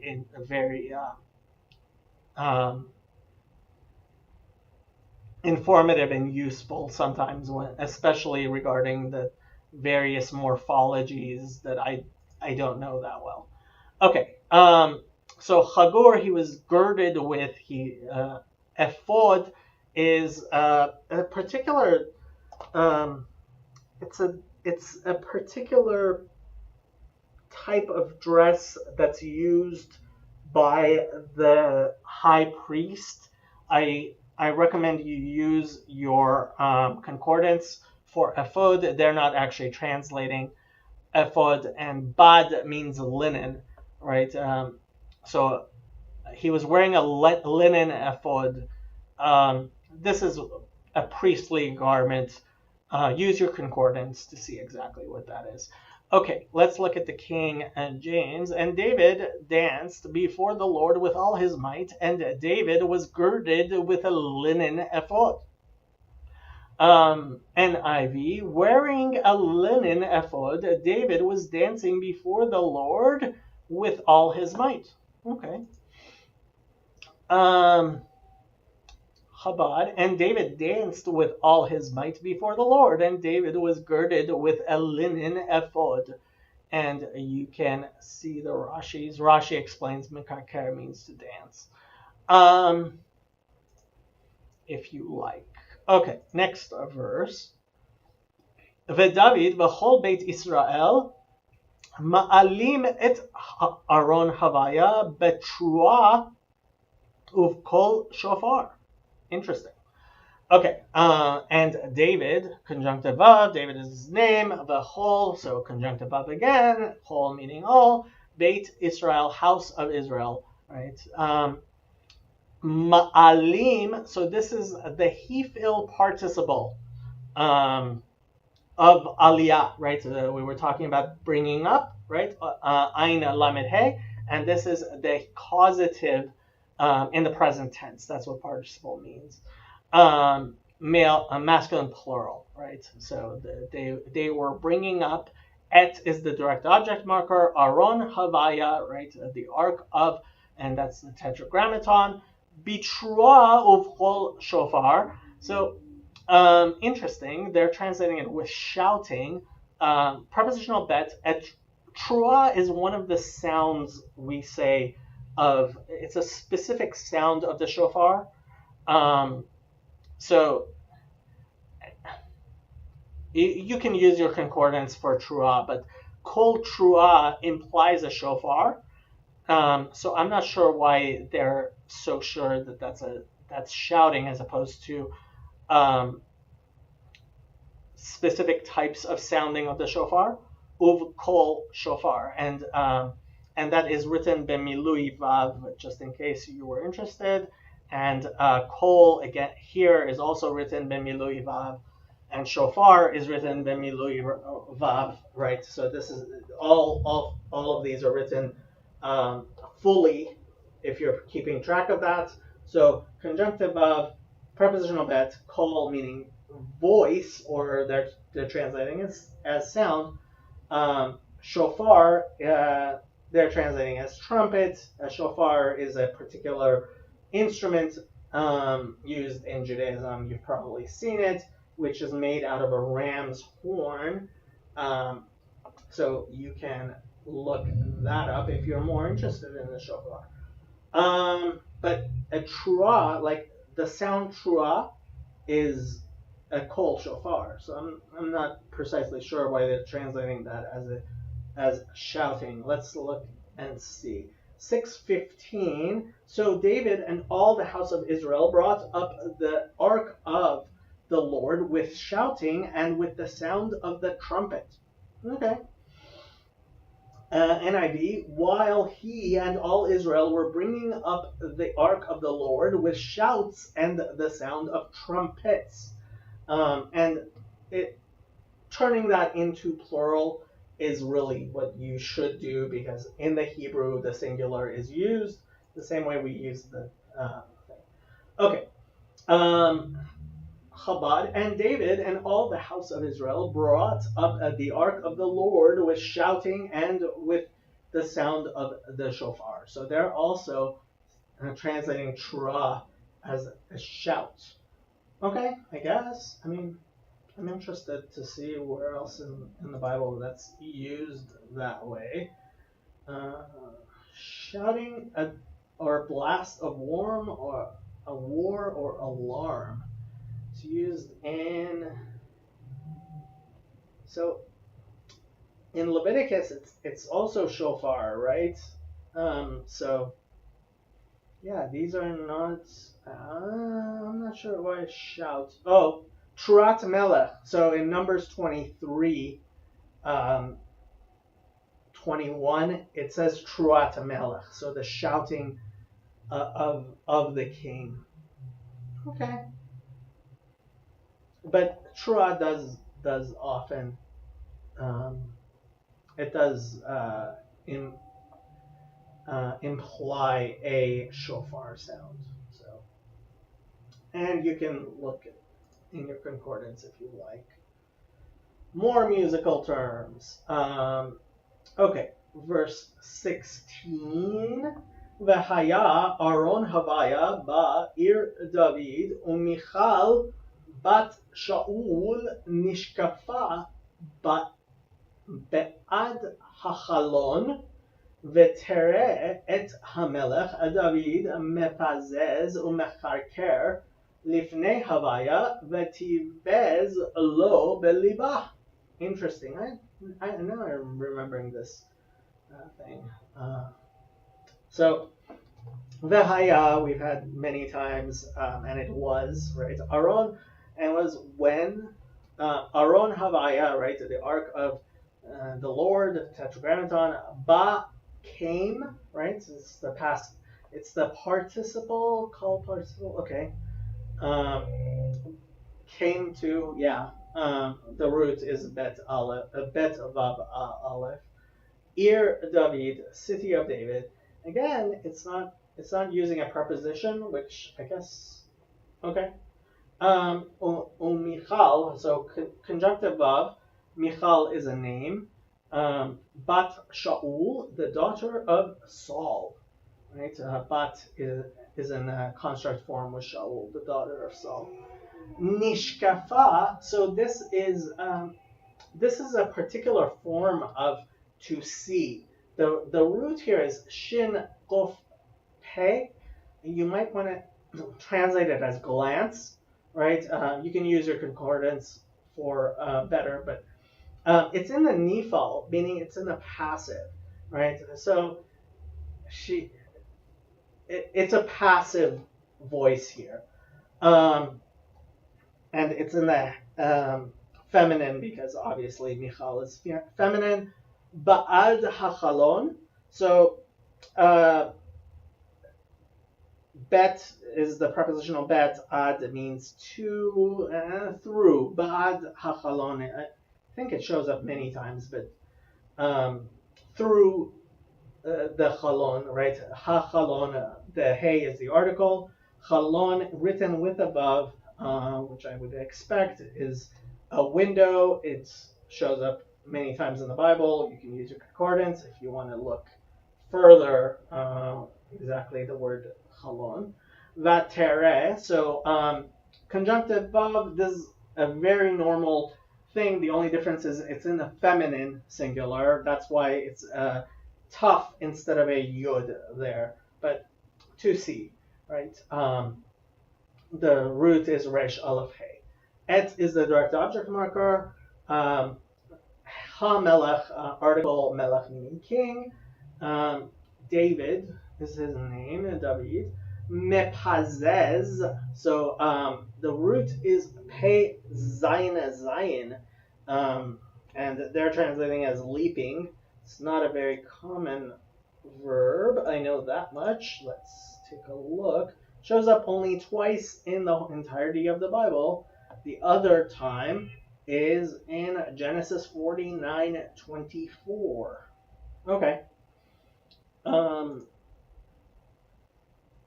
Umecharker. So again, we had the dancing like we had it previously. Lifnei Havaya. In front of the Lord, that's tetragrammaton. Vatibez, so the root here is bizayon, bet zayin he. So, yeah, right. Despised, so kind of like by Esav, it says Vayavoz et ha-bechora, right? And he, I think despised is a little bit too strong for Vetibez here. You can use your concordance. I would say he stopped being. It means he was lowered, right? Yeah, despised I think seems a little strong to me, but you can look in your concordance. This does show up many times in the Bible with a very similar meaning. Lo, right? So this is, yeah. It's in the imperfect again because it's feminine. That's why it's the tough and not the yud. Lo. So to him, right? She despised him. He became light in his eyes. Bet liba. So prepositional bet, lev, right, means heart. Liba is her heart. Yeah. So she no longer had respect for him. I would say. 16, King James. As the ark of the Lord came into the city of David, Michal, Saul's daughter, looked through a window and saw King David leaping and dancing before the Lord, and she despised him in her heart. NIV. As the ark of the Lord was entering the city of David, Michal, daughter of Saul, watched from a window, and when she saw King David leaping and dancing before the Lord, she despised him in her heart. Chabad. And as the ark of the Lord came into the city of David, Michal, the daughter of Saul, peered through the window. I prefer that. They're trying to keep the nishkafa there, right? And she saw the king David hopping and dancing before the Lord, and she loathed him in her heart. Again, it seems really strong, but they're all translating it that way. Yeah, Labazvez. Use your concordance. Vayavo, vayaviu, et aron havaya, vayatzigu, oto b'makomo, betoch ha'ohel asher nata lo David, vayal David olot lifnei havaya ushlamim. Okay. So this is the hefil of to come, right? The root is bet vav aleph, but it is written in the hefil, and strangely the hefil, the yud is not written there. It's bechisaron, which, I mean, that's a little bit strange, I would say, but yaviu usually would be written with a yud there, bemilui, completely. So, and they brought, right? Third person masculine plural, they brought. Et is the direct object marker. Aron Havaya, right? So again, ark of the Lord. Vayatzigu, set. Let's Yatsag. Yud Tzadik Gimel shows up 16 times in the Bible. First time in Genesis 30 to set. Okay. Vayatzigu, again, the hefil is without a vav there. Interesting. Same form as vayaviu. It's in the causative. They caused to be set, I guess. But yeah, for some reason it's written bechisaron without the yud. Okay. Oto, right? So this is the direct object marker. If it was the preposition, it would be ito. Bim komo, in its place. Prepositional bet. Makom, written with the vav as normal, and its place. Bet toch, so prepositional bet. Toch means within, in the midst, right? Ha ohel, conjunctive vav. Ohel is, well, they're translating it as a tabernacle. Ohel is a tent. Obviously, this is the tabernacle, right? The tent. Ohel Moed is how generally we say tabernacle, the tent of meeting, right? And as normal, it's written without a vav. Asher is the pronoun relative. Nata is, again, like we said, he turned aside, right? It's the same verb. They're translating as erected. When you pitch a tent, it's called netiat ohel. So, right. Yeah, asher natalo. So, David. So David had pitched a tent for it, meaning the ark, right? Natalo, for it. Prepositional lamed, third person masculine singular. David is his name. So David pitched a tent for it, and it was put inside there. Vaya'al, so caused to bring up. This is again ayin lamed hey, to bring up, but this time instead of to cause to ascend, it's the same verb, but here it's referring to olot, right? And like I said before, there are particular burnt offerings, right? Korban olah, sacrifice, which uses that verb to aliyah, right? To raise up. Burnt offerings, these were completely burnt up. David is obviously his name. Olot, burnt offerings, like I said, written without the first vav, with the second vav, not sure. Lifnei Havaya, before God, right? We've had that many times. Ushlabim.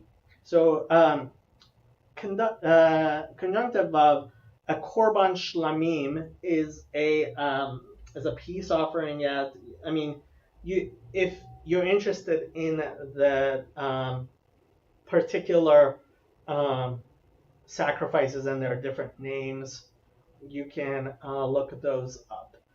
This is from the same root as shalom, shin lamed mem, to be whole and peace, right?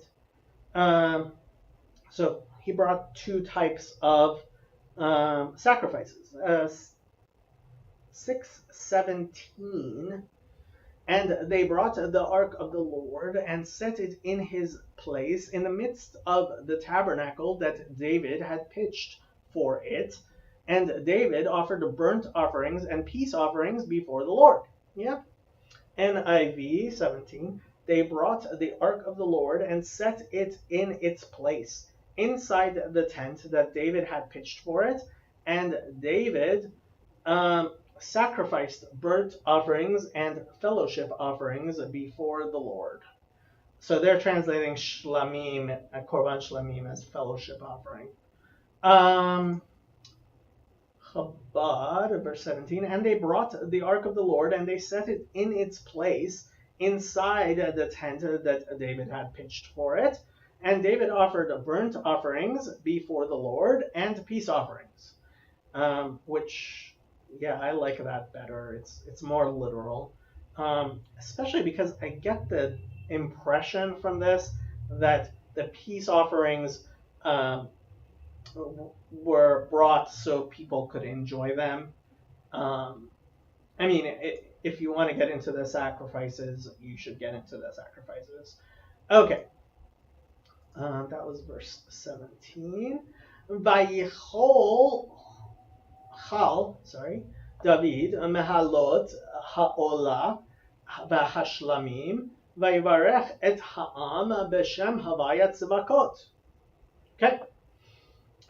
So Vayachal, this is the same as in Genesis where we say God finished his work, right? It means to end. The root is Chaf Lamed Hey, and it's in the PL, consecutive imperfect, right, with a conjunctive Vav.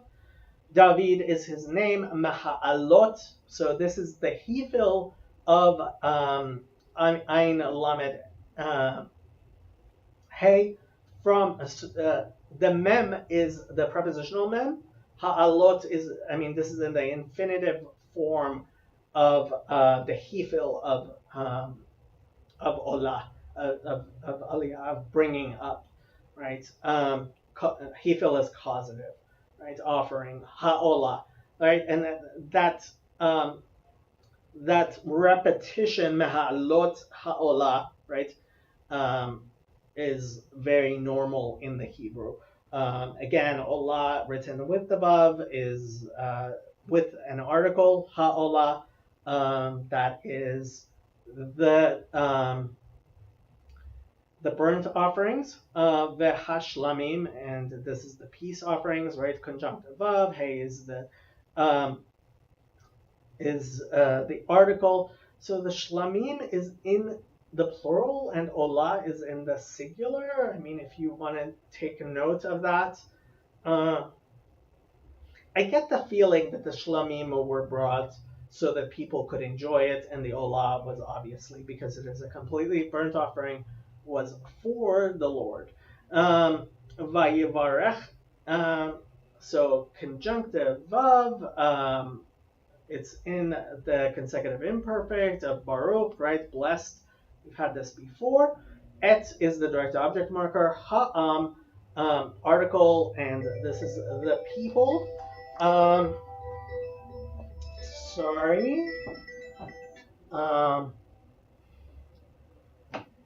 The people, Be-Shem, so conjunctive vav, Shem meaning name, Havaya, Savakot, right, the tetragrammaton, and Tzlakot is, like we said before, hosts, and it is written with a vav as normal. Verse 18, and as soon as David had made an end of offering burnt offerings and peace offerings, he blessed the people in the name of the Lord of hosts.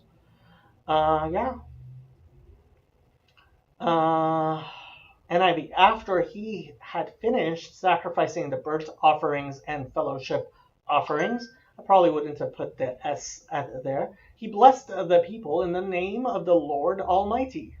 Okay. Chabad. And David finished offering the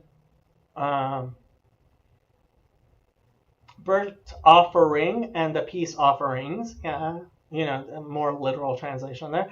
And he blessed the people in the name of the Lord of hosts. Yeah. Pretty simple there. Okay, next verse. Let me just check the stream because I have never done this before. Hopefully it's fine. Vayichalek lechol ha'am, lechol hamon Israel, leme'ish va'ad isha, le'ish chalat lehem, achat, ve'eshpar achad, ve'ashisha achat, vayelech kol ha'am ish lebeito. Okay, interesting. So, conjunctive vav, it's in the consecutive imperfect. The root is het lamed of, which means to apportion, to distribute. A chelek is a piece. Lechol, so prepositional lamed, chol meaning all. Ha'am, the people, right, with the article there. Lechol, so conjunctive. Prepositional lamed, chol meaning all. Hamon, and hamon means multitude. Hamon right, is a lot of people. You can use your concordance to see where it's used in other places. This is with a vav as normal. Israel, right? It's in the construct form. Whole hamon Israel, right? The whole multitude of Israel. It's one big construct there. Lemeish. So this is a normal construction from X to Y, right? So prepositional lamed, prepositional mem, meaning of, right? Ish, meaning man. Va'ad isha. So conjunctive vav. Ad is the preposition with.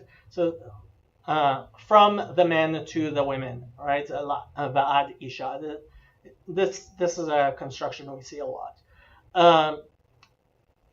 Leish chalat lechem. So prepositional lamed, ish meaning man, but here it implies each, right? To each, I would translate it, not to everyone. I would translate it to each. Chalat, so a chala, like challah bread, right? And this is in the construct form with lechem. So actually, the challah is it comes from to profane.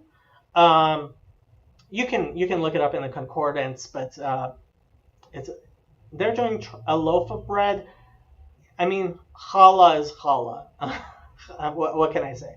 Achat, so one loaf of bread, one challah bread. Yeah, okay. Ve'eshpar, so I am not sure what an eshpar is, but they're saying a piece of meat. Cake or roll, eshpar. It shows up twice in the Bible, apparently in where it is. Perhaps cake or roll only shows up a few times in the Bible. I would guess that the root is shin pei resh, which I guess shofar or shapir, piece of meat, I guess. It only shows up twice in the Bible. Echad is the number one, right? The Ashisha, so and Ashisha they're translating as cake of raisins.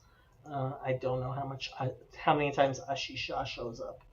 4 times in the Bible. And you can look at your concordance for that, but apparently it's a raisin cake. Okay. Achat. Vayelech.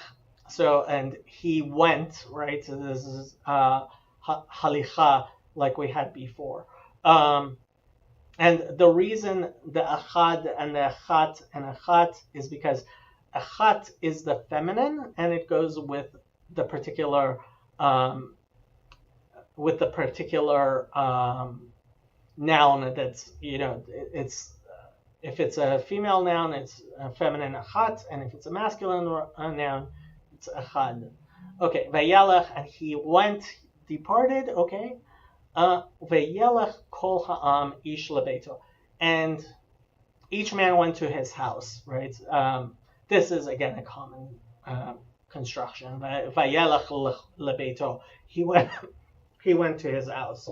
But literally, it's yelech, right? In a consecutive imperfect of to go. Kol meaning all. Ha'am, right? With the article meaning people. Ish lebeito. Each man to his house, right? Ish lebeito means each. I'm not sure I would say everyone. I would be translating these everyone's as each. Prepositional lamed, bait meaning house, beito meaning his house. Okay. Verse 19. And he dealt among all the people, even among the whole multitude of Israel, as well to the women as men, to everyone a cake of bread and a good piece of flesh. I guess they're thinking it comes from Shapir. And a flagon of wine. So they're thinking that ashish comes from glass. I'm guessing, right? Yeah, so that's why it's translating it as a flagon of wine. So all the people departed. I don't know about the so. Everyone to his house. Okay. 19. Then he gave a loaf of bread, a cake of dates. Chalat lechem. Oh, so they're saying eshpot is dates. Okay, I mean, and a cake of raisins to each person in the whole crowd of Israelites, both men and women, and all the people went to their homes. Okay, makes sense. So, and he distributed to all the people, to the whole multitude of Israel, both to men and women, to each individual, a loaf of bread and a portion of meat. And that comes from Rashi apparently believes that ashisha is 1/6 of, right? So shesh means 6, and he's thinking that ashisha means a 6th piece. And he apparently a barrel of wine, eshpar, I guess Rashi believes. I'm not sure why he's eshpar. He's saying an ephah, containing an ephah of wine, a barrel of wine. So it's not so easy to say what exactly is going on here, because these verbs or these nouns are used so few. But I mean, it's obvious what's going on, but it's not obvious what's going on. And that's why you have the different translations. And all the people departed, everyone to his home. Okay.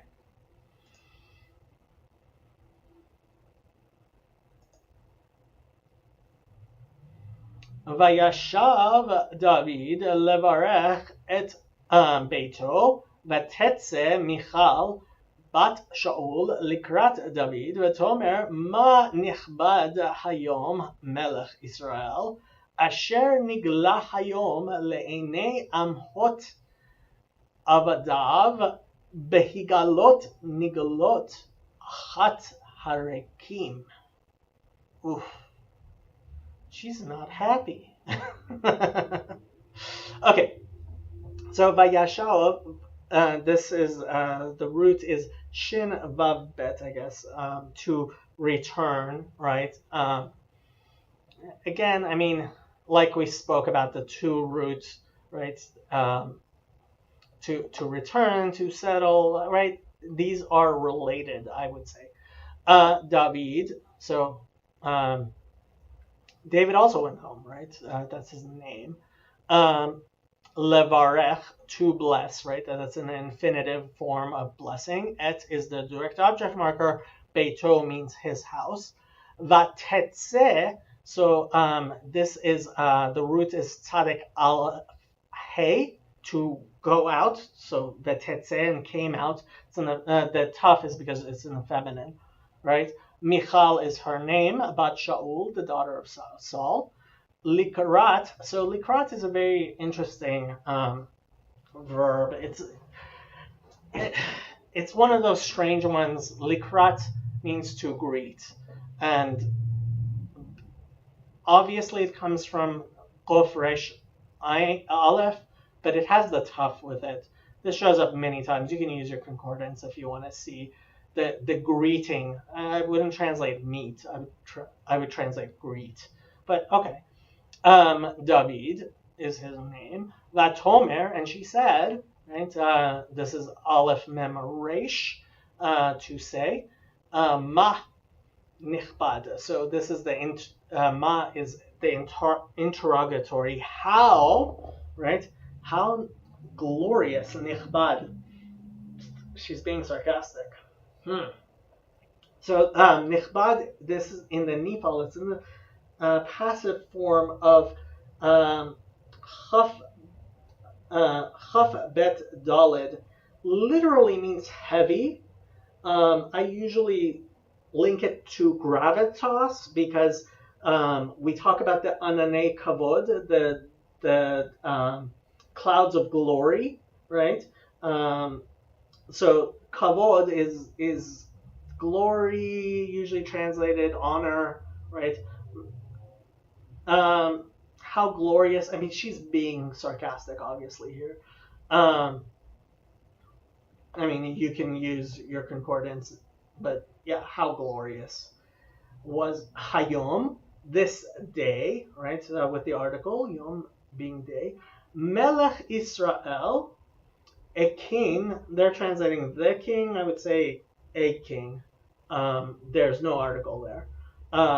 Melech meaning king, obviously. Israel meaning of Israel. It's in smichut. It's in a construct form. Asher is the pronoun relative. Nigla, and this is where she's saying how sarcastic she's being, because this is the nifal. This is the passive of gimel lamed hey, to reveal, right?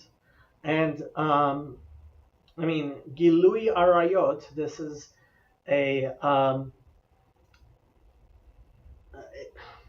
this is the uncovering that we that in places in the Bible, like I guess I think that when Noah got drunk, it also uses the same thing. I think to be revealed. Yeah, see, Genesis 9. It's the same one. Maybe even translated to bear, B-A-R-E, right? Hayom, this day, right? So the king was a king in Israel. A king of Israel was uncovering himself. Was uncovered. I wouldn't say uncovering himself. That's not it. I mean, I wouldn't use himself.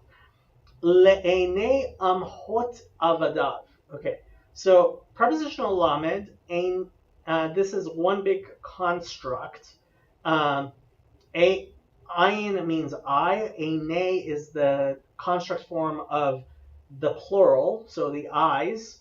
Amhot, an ama is a slave, is a female slave. So amhot is female slaves, and it's written with a milui vav, which I don't think is that strange, but maybe. Um, Avdav, right? Maids of his servants. So basically, the the slaves of the slaves, right? The female of the male. She's saying even the lowliest person. Kehigalot niglot echat harekim. Interesting. So again, she's repeating herself. Obviously, the the root here is again gimel lamed hey. Kehiglot. So prepositional chaf higlot, and this is with a vav I wasn't kind of really expecting, but higalot, yeah, nifal, I guess. So this is the surely uncovered. This is the repetitive, the intensive that is used in the Hebrew. Higalot, nigalot, right? So that very uncovering. She's saying like so achad means one, harekim. So this word rake is actually the word that it means empty, right? An empty person. This is used as a kind of insult. Actually, Jesus uses this and says somebody who says rake to his rekat to his thing shall to somebody else she'll have to give accounting for it. This is the same insult, right? One of the base fellows, empty people, right? Lowest people. She's saying you were dancing around like a fool. Let's see how they translated King James, verse 20. Then David returned to bless his household, and Michal, the daughter of Shaul, came out to meet David and said, "How glorious was the king of Israel today." No, I would translate this as how glorious is this day on the day that a king of Israel uncovered himself today in the eyes of the handmaids of his servants, as one of the vain fellows shamelessly uncovereth himself. Vain fellows, they're translating. Okay. NIV. When David returned home to bless his household, Michal, daughter of Saul, came out to meet him and said, "How the king, I don't like thee," right? The king of Israel has distinguished himself today. Okay, I guess it's not a very literal translation. Going around half naked in full view of the slave girls of his servants, as any vulgar fellow would. Not a very literal translation, but yeah. Okay. Chabad, and David returned to bless his household, and Michal, the daughter of Saul, came out to meet David, and she said, "How honored was today the king." They also did the king.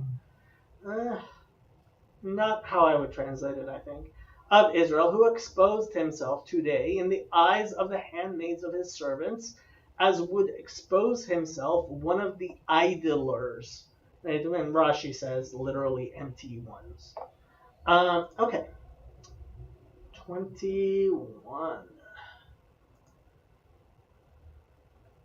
Vayomer David el Michal lifnei Havaya Bachar bi me'avich umikol beito letzavot oti nagid al am Havaya al Israel vesichakti lifnei Havaya.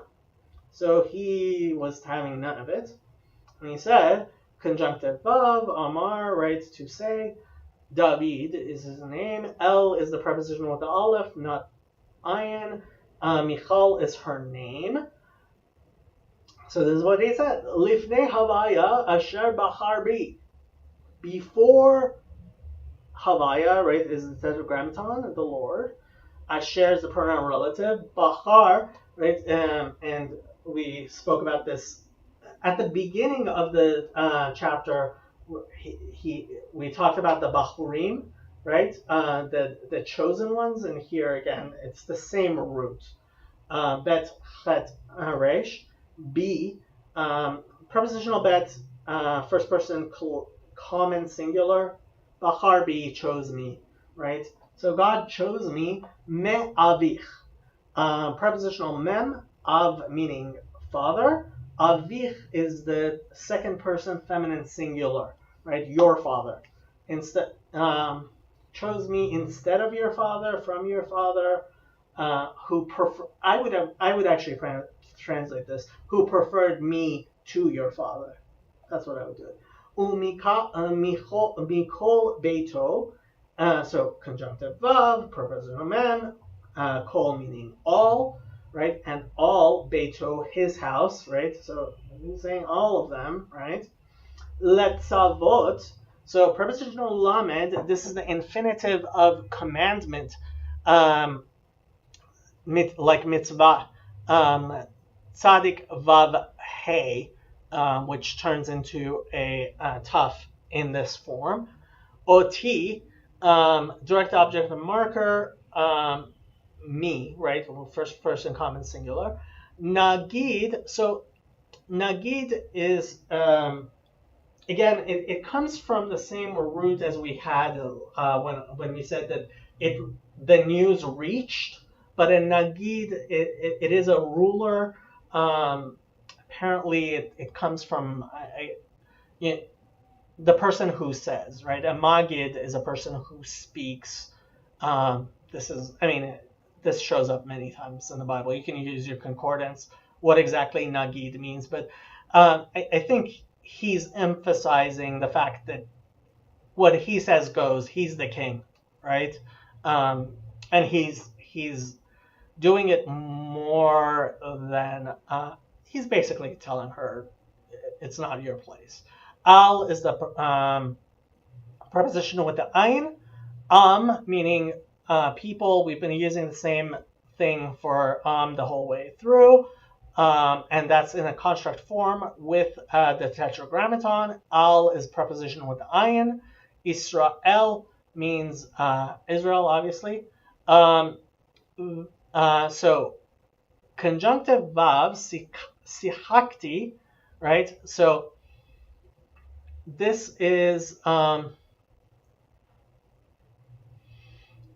interesting because I mean it appears that they are that so the root is sin chet qof. It is in the perfect form and it's being flipped to the future. So, and I will play, right? I will make merry. Lifnei Havaya. So, he's basically telling her off and saying, I'm going to continue to do this. Okay. 621. And David said unto Michal, it was before the Lord which chose me before thy father and before all his house to appoint me ruler over the people of the Lord, over Israel. Therefore will I play before the Lord. Okay. NIV. David said to Michal, it was before the Lord who chose me rather than your father or anyone from his house when he appointed me ruler over the Lord's people Israel. I will celebrate before the Lord. Okay. Chabad. And David said unto Michal, before the Lord who chose me above your father and above all his house to appoint me prince over the people of the Lord, over Israel, therefore I have made merry before the Lord. So they're saying it's not flipping. Whether or not you want to say in context it's flipping is up to you. Um, because it's honestly not obvious. Um, okay. ונקלותי עוד מזאת, והייתי שפל בעיני, ועם האמהות אשר אמרת עמם אכבדה.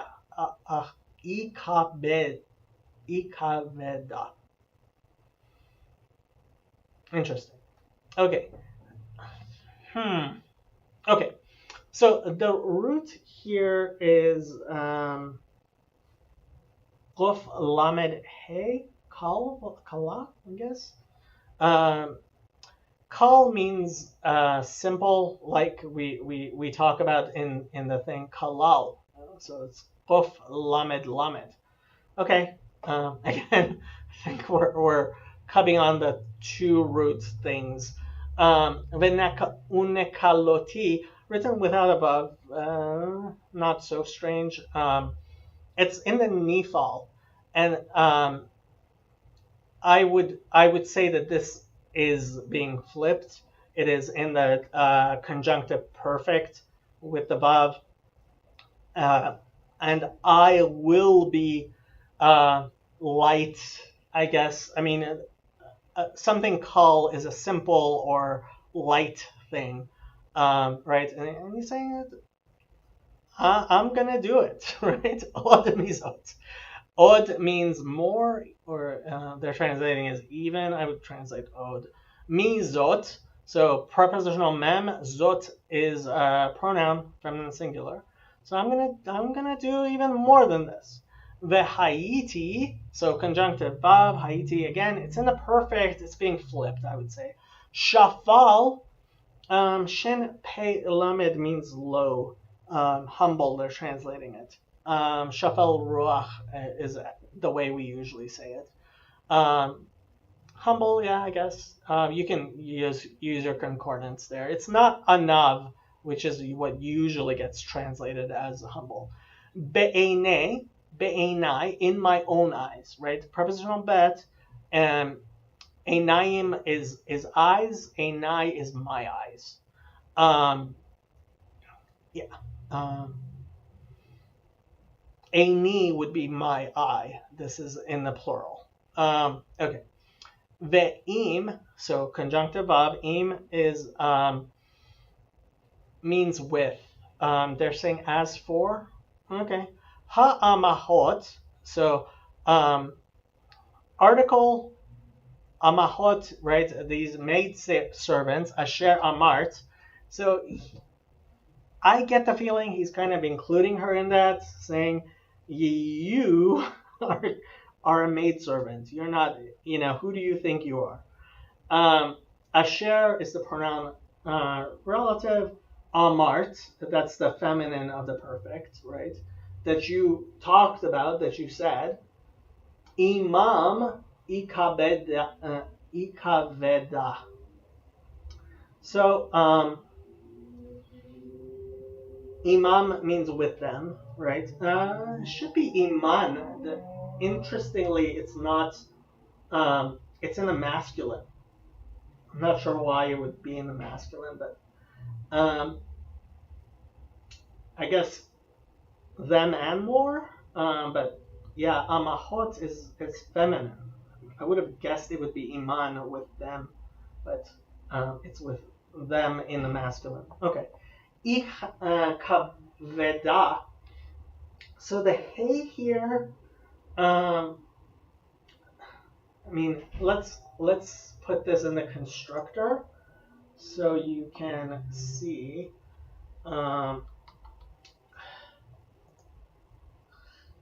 Chaf bet dalet, right? And it's in the nifal.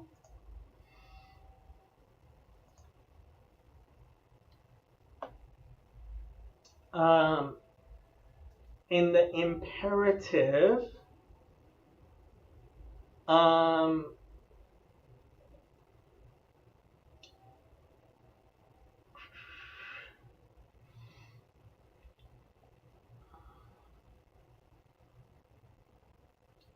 So they're saying it's in the imperfect cohortive. Ikabed. I guess. The hey at the end is kind of so if we look at the imperative cohortive,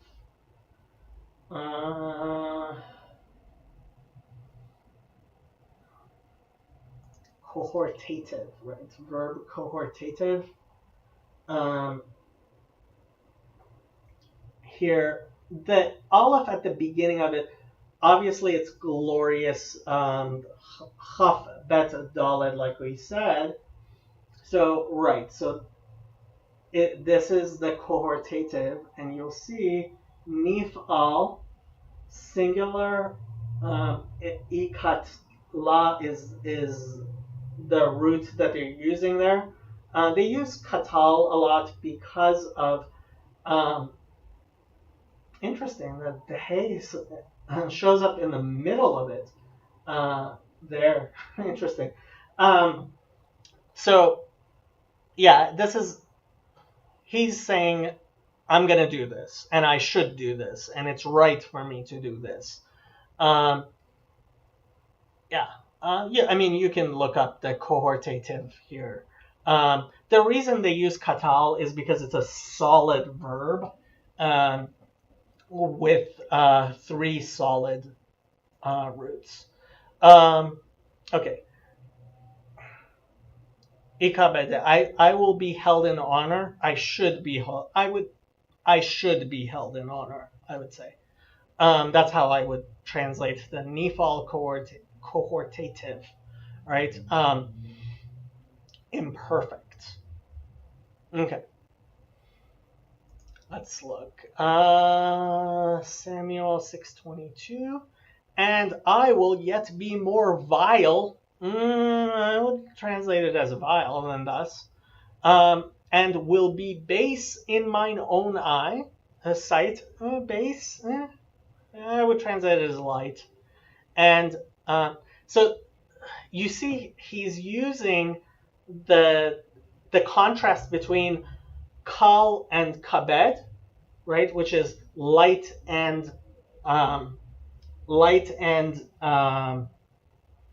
heavy, which translates as, I guess, base and glorious, right? Honor and dishonor, right? It does. I mean, I don't know how you would show. Well, I mean, maybe if you would say gravitas, that's how I usually translate kabed, just to like show the heaviness of it, gravity, right? Okay. Mine own sight, and of the maidservants which thou hast spoken of them shall I be had in honor. By them, I would say. Let's look at NIV. I will become even more undignified than this, and I will be humiliated. So they're translating shafel as humiliated in my own eyes. But by these slave girls you spoke of, I will be held in honor. I like the but there. Although I would probably translate it and as of. Okay, let's see. Chabad.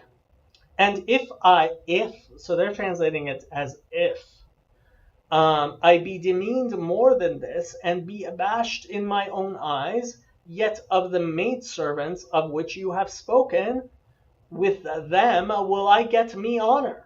Right, and I guess that's based on Rashi. I would translate should honor. Anyway, and she's going to not have good things happen to her now. Okay, last verse. So conjunctive vav, prepositional lamed, and regarding Michal, right? And Michal is her name. Bat Shaul, the daughter of Saul. Lo, meaning not. Haya is the perfect form of the verb to be. La, prepositional lamed. Hey, right, third person feminine singular, to her. Yaled, so children, right? Yeah, Yaled, I guess. Yeah, Yaled. Okay. I mean, like I said, the root means to give birth to. So you might want to use something that has to do with birthing. Ad yom. So ad means until. Yom is death. Mota. So mot means to die. Mota is her death. And the pei here is a punctuation telling you that there's a petucha, there is an open space in the scroll when this is written in a scroll, which is why the chapter break makes sense here. Okay, so King James. Therefore, Michal, the daughter of Saul, had no child unto the day of her death. Okay. NIV, and Michal, daughter of Saul, had no children to the day of her death. And Michal, the daughter of Saul, had no child until the day of her death. So, and Rashi is saying from that day on, I'm guessing she did it previously had a child. That's why he's saying that. Okay, here is chapter 6. Hopefully this has been a blessing to you. As I usually do, I'm going to end with this verse from Zephaniah 3:9 about what will happen when the Messiah comes. Ki az epoch el amim safa berura likro cholam b'shem havaya le'ovdo shchem echad.